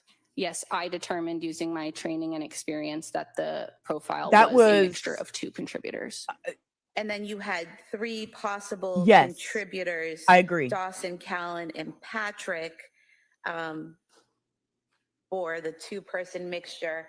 So is it accurate that that relatedness issue was having an effect on those on that data or that result? Yes, relatedness of potential contributors was having an effect on this profile, and that is because so much DNA is shared between potential contributors. And what you stated at the end, that if Dawson Clancy is one of the contributors, then Callan Clancy and Patrick Clancy cannot be present together in that mixture, correct? Correct. And Dawson Clancy was the one who had the 1.5 nonillion times more likely if it originated from him, correct? Yes, the likelihood ratio for Dawson was 1.5 non-million. And would it be accurate to state that with male relatives, they share the same YSTR profile? Yes, male relatives will share the same YSTR profile, Oh, barring you rare just- mutation, but yeah. YSTR analysis was not done in this case. Okay. And does that Oh my fact, God. when you have male relatives, does that affect the relatedness complications of your evaluation? The fact that they're male doesn't necessarily have an effect, but just in general, relatedness has an effect in this case because so much DNA is shared between potential contributors. And then going to item 2-3.1.1, the swabs from the ends of the black exercise band, you found that that sample was a mixture but wasn't suitable for comparison, correct? Correct. And what does it mean to be not suitable for comparison? I'll read the statement in the report and then I'll clarify as needed. The DNA profile is a mixture, including male DNA, and is not suitable for comparison due to the complexity of the profile, the possibility of at least 5 contributors, and the relatedness of potential contributors. So was it not suitable for comparison because there were so many potential contributors and many of them who were related? Yes, there was multiple factors that made this profile not suitable. Relatedness was definitely one of those factors, and per laboratory protocols and validation, if there is any indication of a 5th contributor or more, a profile is not suitable for comparison due to limitations of our technology and software used. Okay. So basically, if you're examining a profile and it looks like there's 5 or more, your work stops because of the limitations of your equipment. Correct. And then going to item 2-3.2.1, the swabs from the middle of the exercise band, what were your findings there? The DNA profile was interpreted as a mixture of 3 contributors, including male DNA. The DNA profile from this item is at least 870 trillion times more likely if it originated from Dawson Clancy and 2 unknown individuals than if it originated from 3 unknown unrelated individuals. This provides support that Dawson Clancy is included as a contributor to this DNA profile. The DNA profile from this item is at least 1.6 non-million times more likely if it originated from Cora Clancy and 2 unknown individuals than if it originated from 3 unknown unrelated individuals. This provides support that Cora Clancy is included as a contributor to this DNA profile. The DNA profile from this item is at least 2,600 times more likely if it originated from Callan Clancy and 2 unknown individuals than if it originated from 3 unknown unrelated individuals. This provides support that Callan Clancy is included as a contributor to this DNA profile. The DNA profile from this item is at least 220,000 times more likely if it originated from Patrick Clancy and 2 unknown individuals than if it originated from 3 unknown unrelated individuals. This provides support that Patrick Clancy is included as a contributor to this DNA profile. The DNA profile from this item is at least 11 times more likely if it originated from Lindsay Clancy and 2 unknown individuals than if it originated from 3 unknown unrelated individuals. This provides limited support that Lindsay Clancy is included as a contributor to this DNA profile. The Massachusetts State Police Crime Lab DNA Unit validation studies showed inclusions for known non-contributors in the likelihood ratio range of at least 2 to 1,000. Adventitious support could be attributed to this conclusion. The mixture DNA profile from this item is consistent with having originated from 3 individuals. There are 5 individuals who have a likelihood ratio that indicate an inclusion. Though there is support for the individual inclusions of Dawson Clancy, Cora Clancy, Callan Clancy, Patrick Clancy, and Lindsay Clancy to the mixture DNA profile, under the stated assumptions, these individuals cannot be present in the mixture together. Assuming 1, 3 contributors, and 2, Cora Clancy is one of the contributors, Dawson Clancy, Callan Clancy, Patrick Clancy, and Lindsay Clancy cannot be present in the mixture together.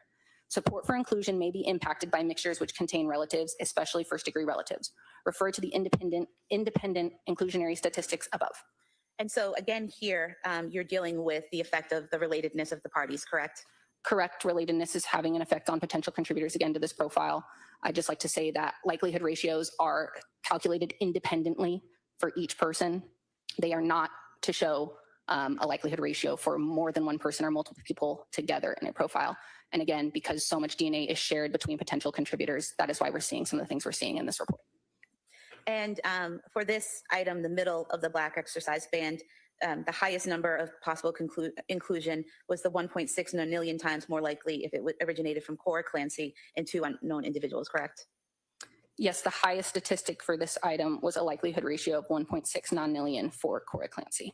And based on your analysis of the data that you had, you determined it was a mixture of 3 contributors, correct? Correct. And so when you have the 3 contributors and Cora Clancy has the highest likelihood of being a contributor, if you include her in the mixture, the other 4 members of the family are excluded, correct? Assuming 1, 3 contributors, and 2, Cora Clancy is one of the contributors, Dawson Clancy, Callan Clancy, Patrick Clancy, and Lindsay Clancy cannot be present in the mixture together. Again, those statistics are all calculated independently and don't say anything about those people being in the mixture together. And moving on to some other work you did in this case, specifically some swabs from the back side of the house, some shingles on 47 Summer Street in Duxbury, items 14-1, 14-2, and 14-3. Did you do work on those samples as well and compare them to the known profiles of Dawson Clancy, Cora Clancy, Callan Clancy, Patrick Clancy, and Lindsay Clancy? Your Honor, may I refer to my second report for these items? Thank you.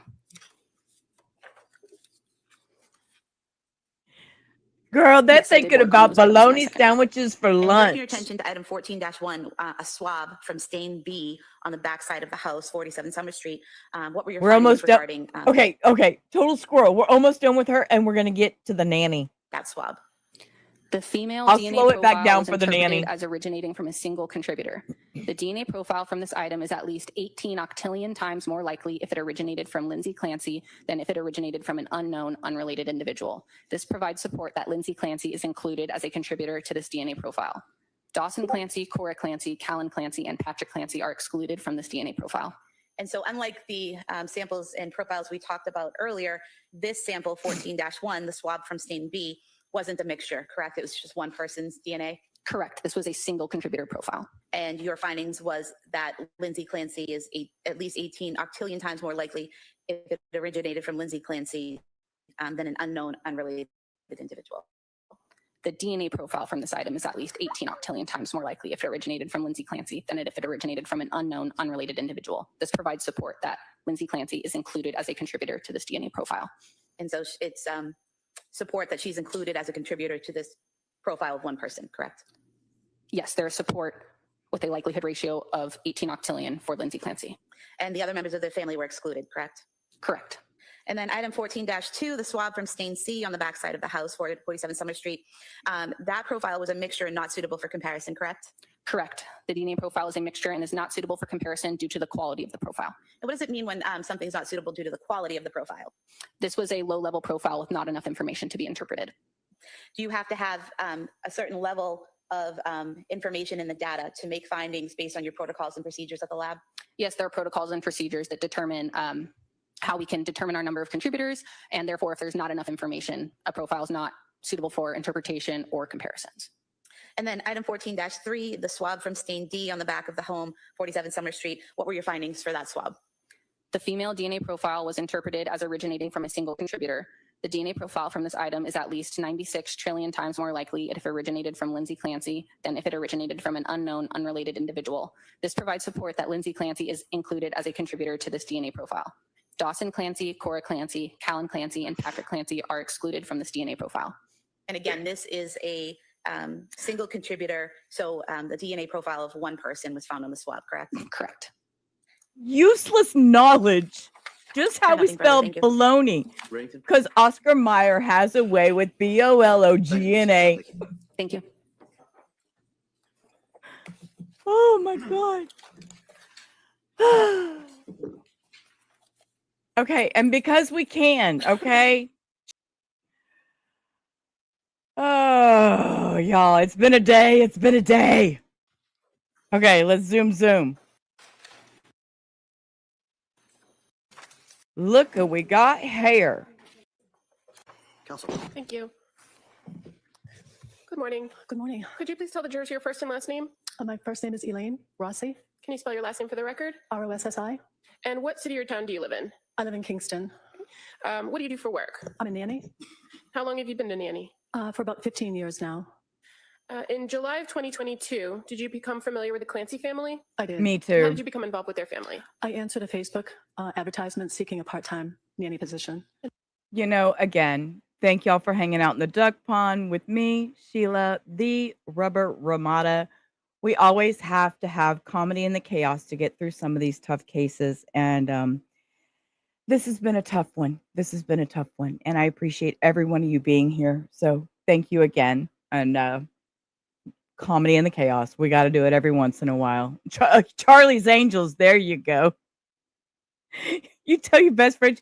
I know. I have useless knowledge. Just useless.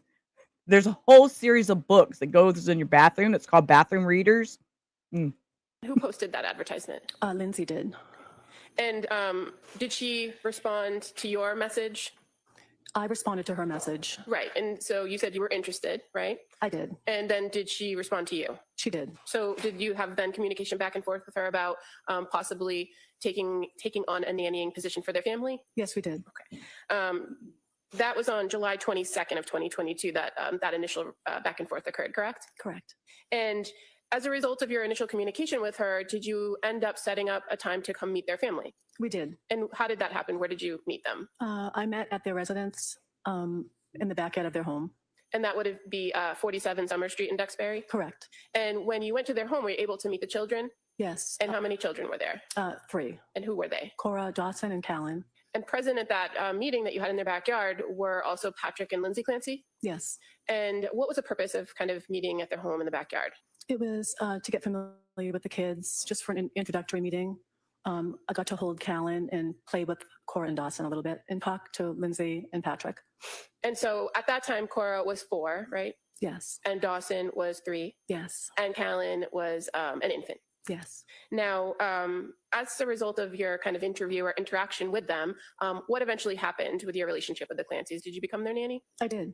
And did you communicate with Lindsay about what the expectations of the job were going to be? I did. So what was your role or your expectations of the role? My role was to take care of Callan when she went back to work. Okay. And did you know when that was expected to happen? I believe right around Thanksgiving. And did you start working for them prior to that? Prior to November? Yes, I did. I started first week in September of 2022. And so while the original terms were for you to primarily watch Callan, did you take on a slightly different role in between September and November? I did. And so what were the responsibilities, or what did the Clancys ask you to do for the family during the time of September through essentially when you stopped working for them? It was to get to know the family, to get to know how they worked as a family, to get to know their schedule, and essentially mostly to take care of Callan. Occasionally, Cora and Dawson would be home and I would interact with them as well.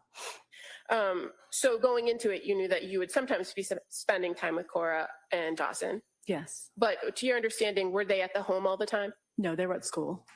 And other than caring for Callan, did you agree to take on some other responsibilities in the household? I did. And what were those responsibilities? It was food prep, light housekeeping, laundry, things like that. Was that something that you offered to do as part of your services, or were you asked to do it? I offered initially. I said those were things I did as a nanny for previous families. And what was your expected schedule going to be for the Clancys? It was 3 days a week. I believe it was 8:30 a.m. to Excuse me. Excuse me. Sorry, I'm over here sneezing and coughing. So this is the one that had to cut the vegetables at a 1/4 inch thickness or whatever it was.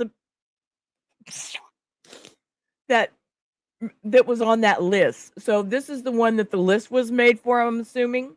1:30 p.m.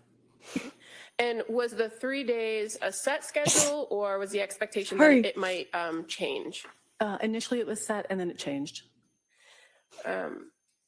As far as your original expectation, fair to say, you were originally asked to do Monday, Tuesdays, and Thursdays. Correct. And then as you started working for them, you were asked to kind of adjust some of the days. Yes. And was that Thank something you. that you could do? If I could, I would. And how about the time? You said from 8:30 to 1:30. Were the times flexible too? Yeah, sometimes it was 9 to 1:30. That was about the only difference. Okay. It was about a half hour. And how would you communicate with Lindsay? So we communicated via text a lot. Lindsay also had a notebook in her kitchen that we communicate. Oh, she would leave notes for me for the activities or the instructions for me for the day. And you started, you said, the week of Labor Day. That was your first week with the Clancy family, right? And primarily during that week, did you care for Callan? Yes, I did. Did they come to call you something particular as far as like a nickname? They called me Lainey. And that was something the kids called you as well as Patrick and Lindsay? Yes.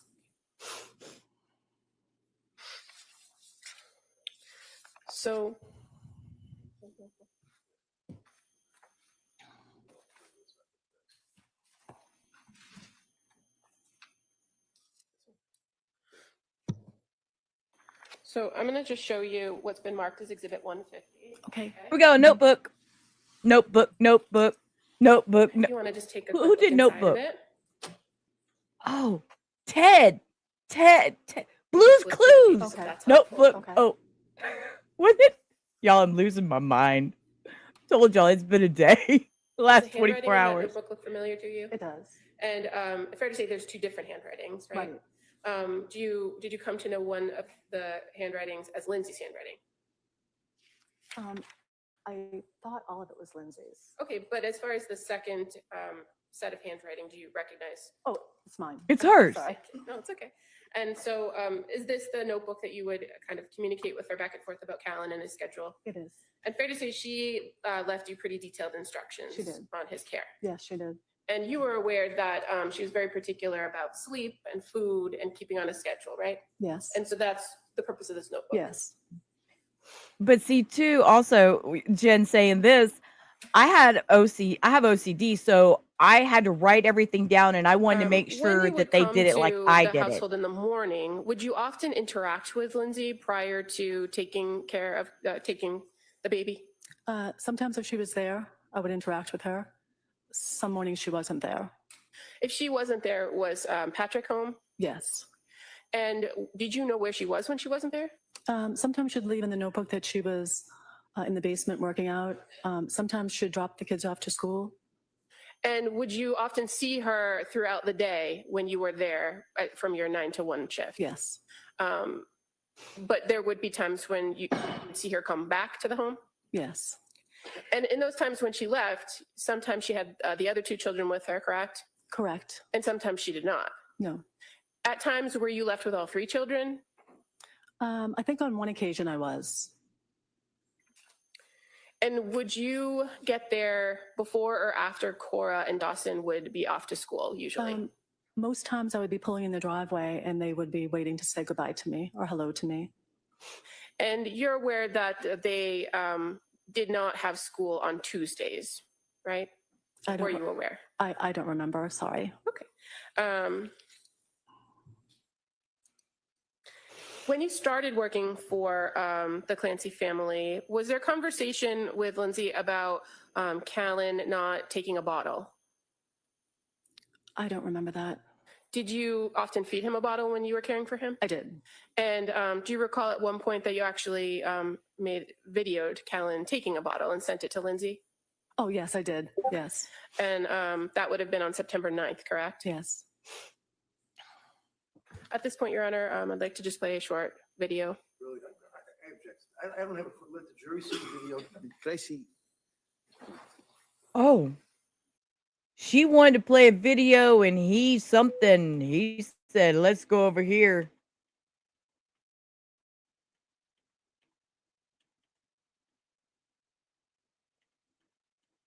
Okay, we get to see a video.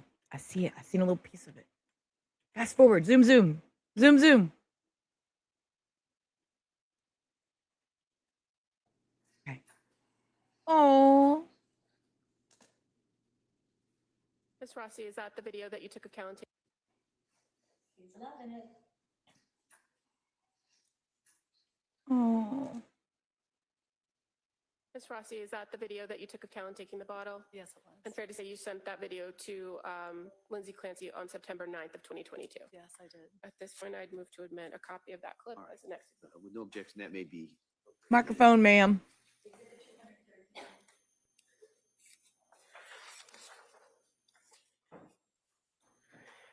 In your care of the children, were you ever permitted to take them outside of the household, like to the park or the library or anything? I took Callan for a walk on one occasion, and I took Cora and Dawson to a tumble fun gymnastics class. Okay. And that would have been in October of 2022 that you took Cora and Dawson, correct? When you went to Tumble Fun, what is that? It's a toddler, like, gymnastics place, indoor gymnastics place. Did you only take Cora and Dawson, or did you also take Callan? Just Cora and Dawson. And why was it that you took them on this particular day? Lindsay had mentioned to me that they had tumble fun, but they wouldn't be going because she couldn't drive. Okay. So I offered to take them. Did she tell you why she couldn't drive at that time? She didn't. So you took them, did you drive her car or your own car? I drove her car. And you were able to bring them home, correct? Correct. Did you notice anything different when you came back to the home on that day? I didn't. During the course of the time in which you were at the Clancy's house, fair to say from September to early December is the time that you were there, 3 days a week? Yes. Did you come to find out that Lindsay was having some issues? I did. Did she talk to you about that? She did. And what did she tell you about her issues? She shared with me that she was suffering from postpartum. Now, when she shared this information with you, had you noticed anything different about her demeanor or her presentation around the house? I didn't at all. Had her trips out of the house when you were there stopped or decreased during that time period? No. And did she tell you that at that time that she was seeing some doctors? She did. What about medication? Did you have any conversations with her about her taking medication during that time period? I think we talked about she was going to stop a medication because she was trying to stop nursing. That she was going to stop medication or she was going to start medication? I think she was trying to stop something because she was going to, oh, I'm sorry. Randy? That's okay. Take your time. She was not going to nurse Callan anymore because she was going to be starting a new medication. Did she ever give you any details about the medication? She didn't. Do you recall seeing prescription bottles around the house? I did.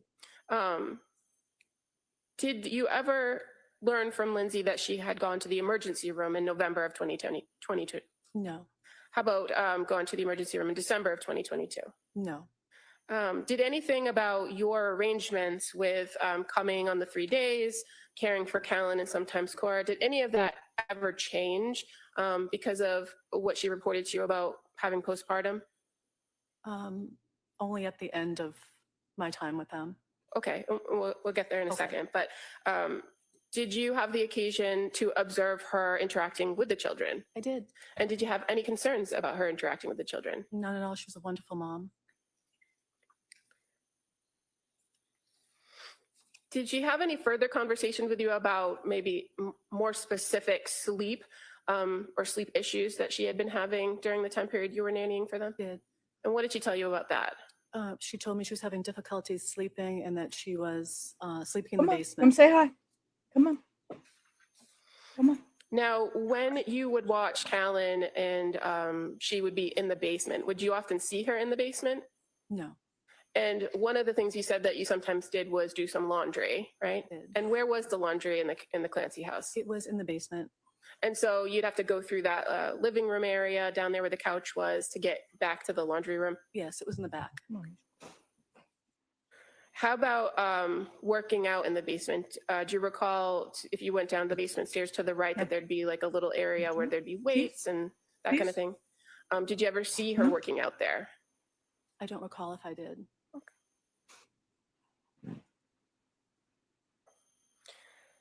As far as the medications, do you recall where you observed the medications in the house? Yes, they were in to the right of the refrigerator, I believe in a cabinet. And you had to go into the Clancy, Patrick and Lindsay's bedroom, right? I did. Fair to say Callan's crib was in there. It was. So do you recall ever seeing medications in the bedroom? I didn't. You're fine. Now, you had mentioned that you knew Lindsay to be going back to work in November, correct? Were you advised, or did you know that she was originally scheduled to go back in October, but then bumped it back to November? I didn't know that. But as you began working for them, that November date was in mind, right? Moving to Thanksgiving of 2022, did something change about the plan for her to go back to work? Yes, I came in, I think it was a few days after Thanksgiving, maybe the day after Thanksgiving, and Lindsay was in the kitchen, and I had expected her to be asleep. Why was that? Because I thought she was working that shift, that Thanksgiving shift. And she told me that she wouldn't be going back to work. And was there any further conversation of what the plan was for you and the family during that time period? No, I think I mentioned if she wasn't going back to work and that if they didn't need me, if they could let me know. Okay. And so do you recall being at the home at one point where Patrick and Lindsay left the house and came back? Yes. Can you tell us about that interaction? Of course. Patrick and Lindsay went for a walk, and when they returned, I was in the living room on the floor with Callan, and they came in and told me that they would have to let me go because Lindsay would not be going back to work, and the two of them would be home to care for the children. Okay. And so did they give you anything else, any other information about why Lindsay wasn't going back to work during that meeting? No. Okay. And did they give you some time to kind of make other arrangements after that? They did. I believe they gave me 2 weeks. And during that time after Thanksgiving, did you have the occasion to see Lindsay interacting with the kids in the home? I did. And was anything about your observations of her different? Nothing.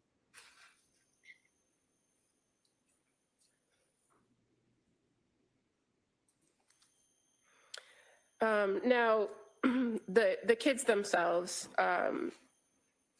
you had the occasion to spend some time with Cora. And how would you describe Cora?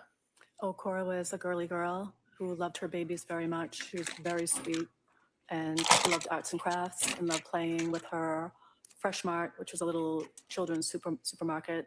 She was lovely. And Dawson, how about him? How would you describe him? Dawson was full of energy, rambunctious, funny, silly. Did you ever have any problem watching Dawson or keeping him under control? Or Not at all. I was only with him on a handful of occasions. Did you ever see Dawson kind of interacting with his siblings, with Cora or with Callan? I did. And did you see anything, or could you tell us a little bit about Dawson's interactions with them? Cora and Dawson played well. There was one occasion in the kitchen where they were playing, and I think Cora took one of his Play-Doh, something, he was playing with Play-Doh, and his reaction, he was frustrated, and he reached out and slapped Callan. Now, were you alone with the kids during this interaction, or was Lindsay present too? Lindsay was, I think, in the kitchen at the same time. Did you see her react to that when she saw that behavior? She did. And what was the reaction? What did she do? She went over and removed Callan. She removed Dawson from the room and came back and consoled Callan. And eventually, did you see her go back and kind of talk to Dawson about his behavior and address it? Okay. And was that appropriate in your opinion? Of course, yes. How about how you would describe Callan? How would you describe him? You spent the most time with him, correct? I did. He was the happiest, sweetest, easiest baby. He was just a love. Thank you.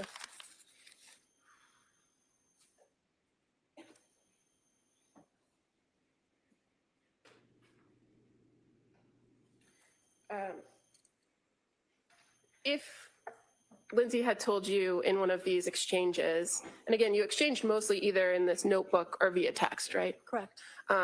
If she told you about working out, do you know if she wasn't in the basement where she would go to work out? I think it was the Kingsbury Club.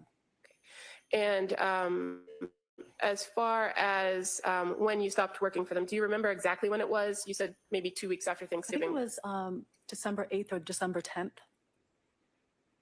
And in the time that you were with the Clancys in their households, caring for their kids, you know, interacting with Patrick and Lindsay, did you ever have any concerns that the children were not safe? No. Thank you. You know, again, we talk about we've talked about the fact I said the other day, you know, that nurse being had she never thought about that she'd end up at a trial doing that. But here we are. This lady was hired as a nanny. And I bet, you know, again, I go back to the thought of you hire me as a nanny. I'd never think in my wildest dreams that here we would be, you know, we would be at this point of I'm a witness at a trial for, you know, all this, so traumatic. And now they have to deal with that also emotionally. You know, I heard a creator say that and that not on the heartstrings of the jury, but to trigger an emotion out of Lindsay. And I thought, well, you know, that's really a crappy thing to say because, you know, this lady's wore a bow every day, if I can almost remember correctly. She's always got something in her hair. So, you know, I don't know that I would go as far as to say that it was to trigger anybody. I mean, just my opinion. And you're welcome to your opinion, but that's just mine. So you first met. I'm almost scared of what he's going to ask. Y'all may have to see me jump up. I'm going to have to go grab the door. My nephew's going to be dropped off over here. And Cindy, I promise not to let him have my phone and he won't call you 4 times.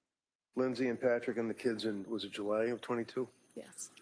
And then you were hired, obviously, and you then took over as a nanny. Yes. You got a lot of years of experience as a nanny, don't you? I do.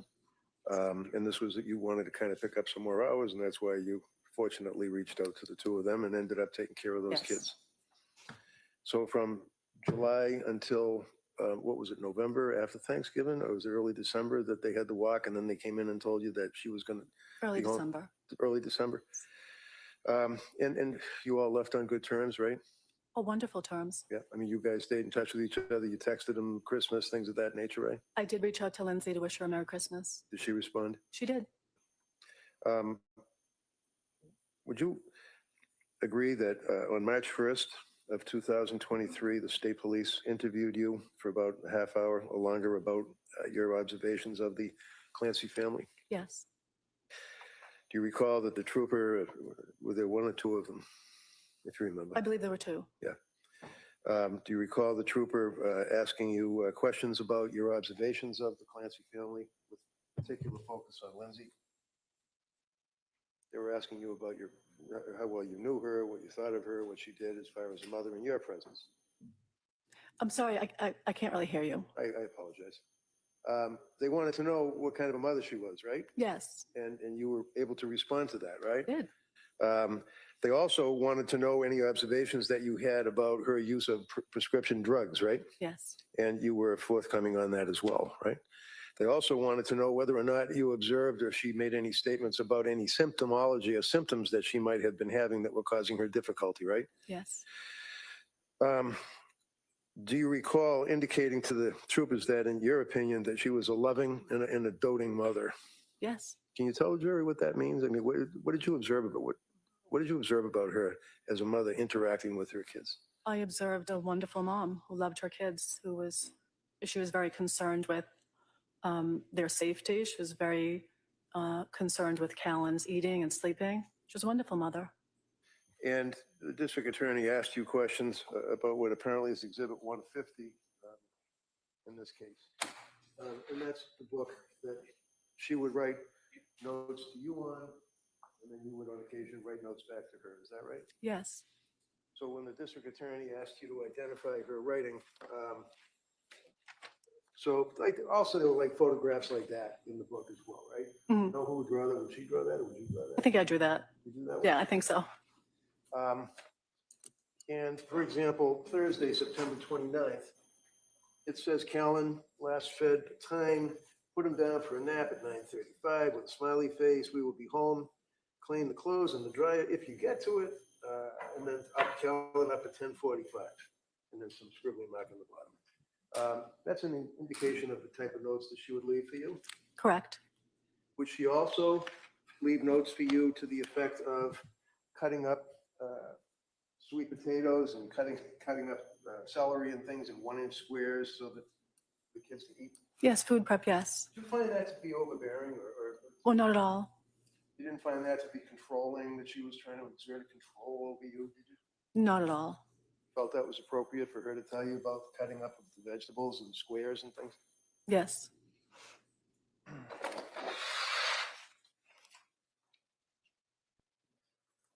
She also told you during that period of time that she was unable to sleep. Isn't that right? Correct. Told you that lack of sleep was becoming a significant impact on her life, and that she had to see doctors and was on medication for that, right? Correct. Again, the troopers were questioning you and directing you on your questions or your answers. And at one point, you recall saying to the trooper, I loved my Lindsay? I loved my Lindsay. Yeah. I don't recall saying that. Okay, did you? Do I love Lindsay? Yeah. I did love Lindsay, yes. Now, when was she sleeping in the basement? Do you remember that? Do I know when or why? When was she sleeping in the basement? I honestly don't remember. Okay. Do you remember if I suggest to you that it was around the end of November, mid-December, that she was sleeping in the basement for a period of time? If you remember. I don't remember, I'm sorry. Okay. Did she indicate to you why she was sleeping in the basement? I don't think she did. Would you agree that she was forthright with you as far as telling you what was going on in her life as far as her concentration and her inability to sleep and things of that nature? Yes. Sustained. Would she tell you about those problems that she was suffering? She shared with me that she had postpartum and that she couldn't sleep. And as a result of that, you were pretty concerned for her, weren't you? I really don't know much about postpartum, but I would always ask her how she was feeling Right. or how she was doing. And in fact, you noted that in addition to the inability to sleep, that she would speak about that she was unable to focus. Do you recall her ever saying she had difficulty focusing on things? I don't recall her saying that to me. How about thin? Did you notice that she appeared to be losing significant weight? I did, and I commented to her about that. Okay. And you had occasion to see her as a mother playing with the children, obviously, right? Yes. Would the two of you stay in touch with each other by text even when she was out and you were home and they're home with the kids? Yes. Fair to say that you would take many, many videos of the kids and send them to Lindsay on her phone, right? I did. And fair to say that during that period of time from your involvement, Ms. Rossi, as a nanny, that you sent her videos of the children playing, and as we saw the baby taking a bottle and the baby eating and things of that nature, right? I did. Did she ever send you any videos, or did she ever respond to your emails or videos? Yes, she responded to most of my texts she responded to. Did she seem to be appreciative of your work? Yes, very much so. And in fact, she was pretty vocal about that. She thought the world of you, right? Yes. Thank you. That's all I had. Redirect? Just one question. In all that she told you about postpartum sleep and all that you observed in the house, did you ever have any conversations with her about intrusive thoughts or thoughts of harming yourself? No. Thank you. Anything on that? No. All right, you may step down. Thank you. Thank you. Counsel, could I see you?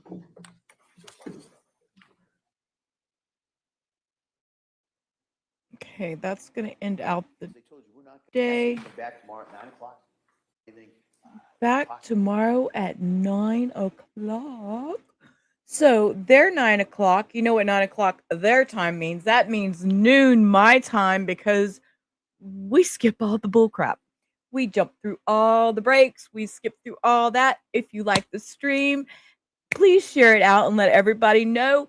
We get through the fluff. We start at noon. We get the same trail everybody else did, but we don't have to fill in your blanks, your little breaks and all that stuff. We get to just zoop zoop zoop. So you are very welcome, Teresa. And I had seen Mustang said thank you up here too. You're so welcome. I prefer it this way. And Bob, if you ever see this, get that mole check. Jen thinks you need to have that mole check. So we got to hear a whole bunch of DNA that we didn't need to hear about that did nothing but tell us, yes, she said she did it. She did it. She did it. We already knew she did it. She said she did it. So, you know, unfortunately, she had to see that video of her child. You can tell it did upset her. It was a very cute baby, very adorable. You know, it puts life to that human that we've looked at, that we've talked about. It gives life to, you know, a name. And anyway, so it's been a day. It's been a day, and I'm so glad I got to spend it with y'all because I was really, really having a rough morning. I wasn't even sure I was going to be able to make the stream. My emotions got the best of me after seeing what I seen last night on TikTok. And whether you like somebody or not, it doesn't matter. It's still a person. It's still a life. It's still somebody who is human and dealing with something personal. My heart goes out to family, friends, anybody suffering. If you ever need help, you can always reach out to 988. You could text, you can call. So before we go, as always, You is smart. You is kind. You is important. I want you all to have a wonderful rest of your night. There's a lot of things going on right now in the world. While we were streaming, I received a message of an explosion in the Bronx. So for anybody that is dealing with that, our heart goes out to you. I'm going to check in on that. I know Iked Mel is streaming it right now, and he's my source for the latest updates on that. So if you want to go check out Iked Mel, I will drop his live in the chat. That's where I'm going to go to get my updates. You know, yeah. Stay safe. Stay safe. Till tomorrow. Peace. Rubber out. Bye.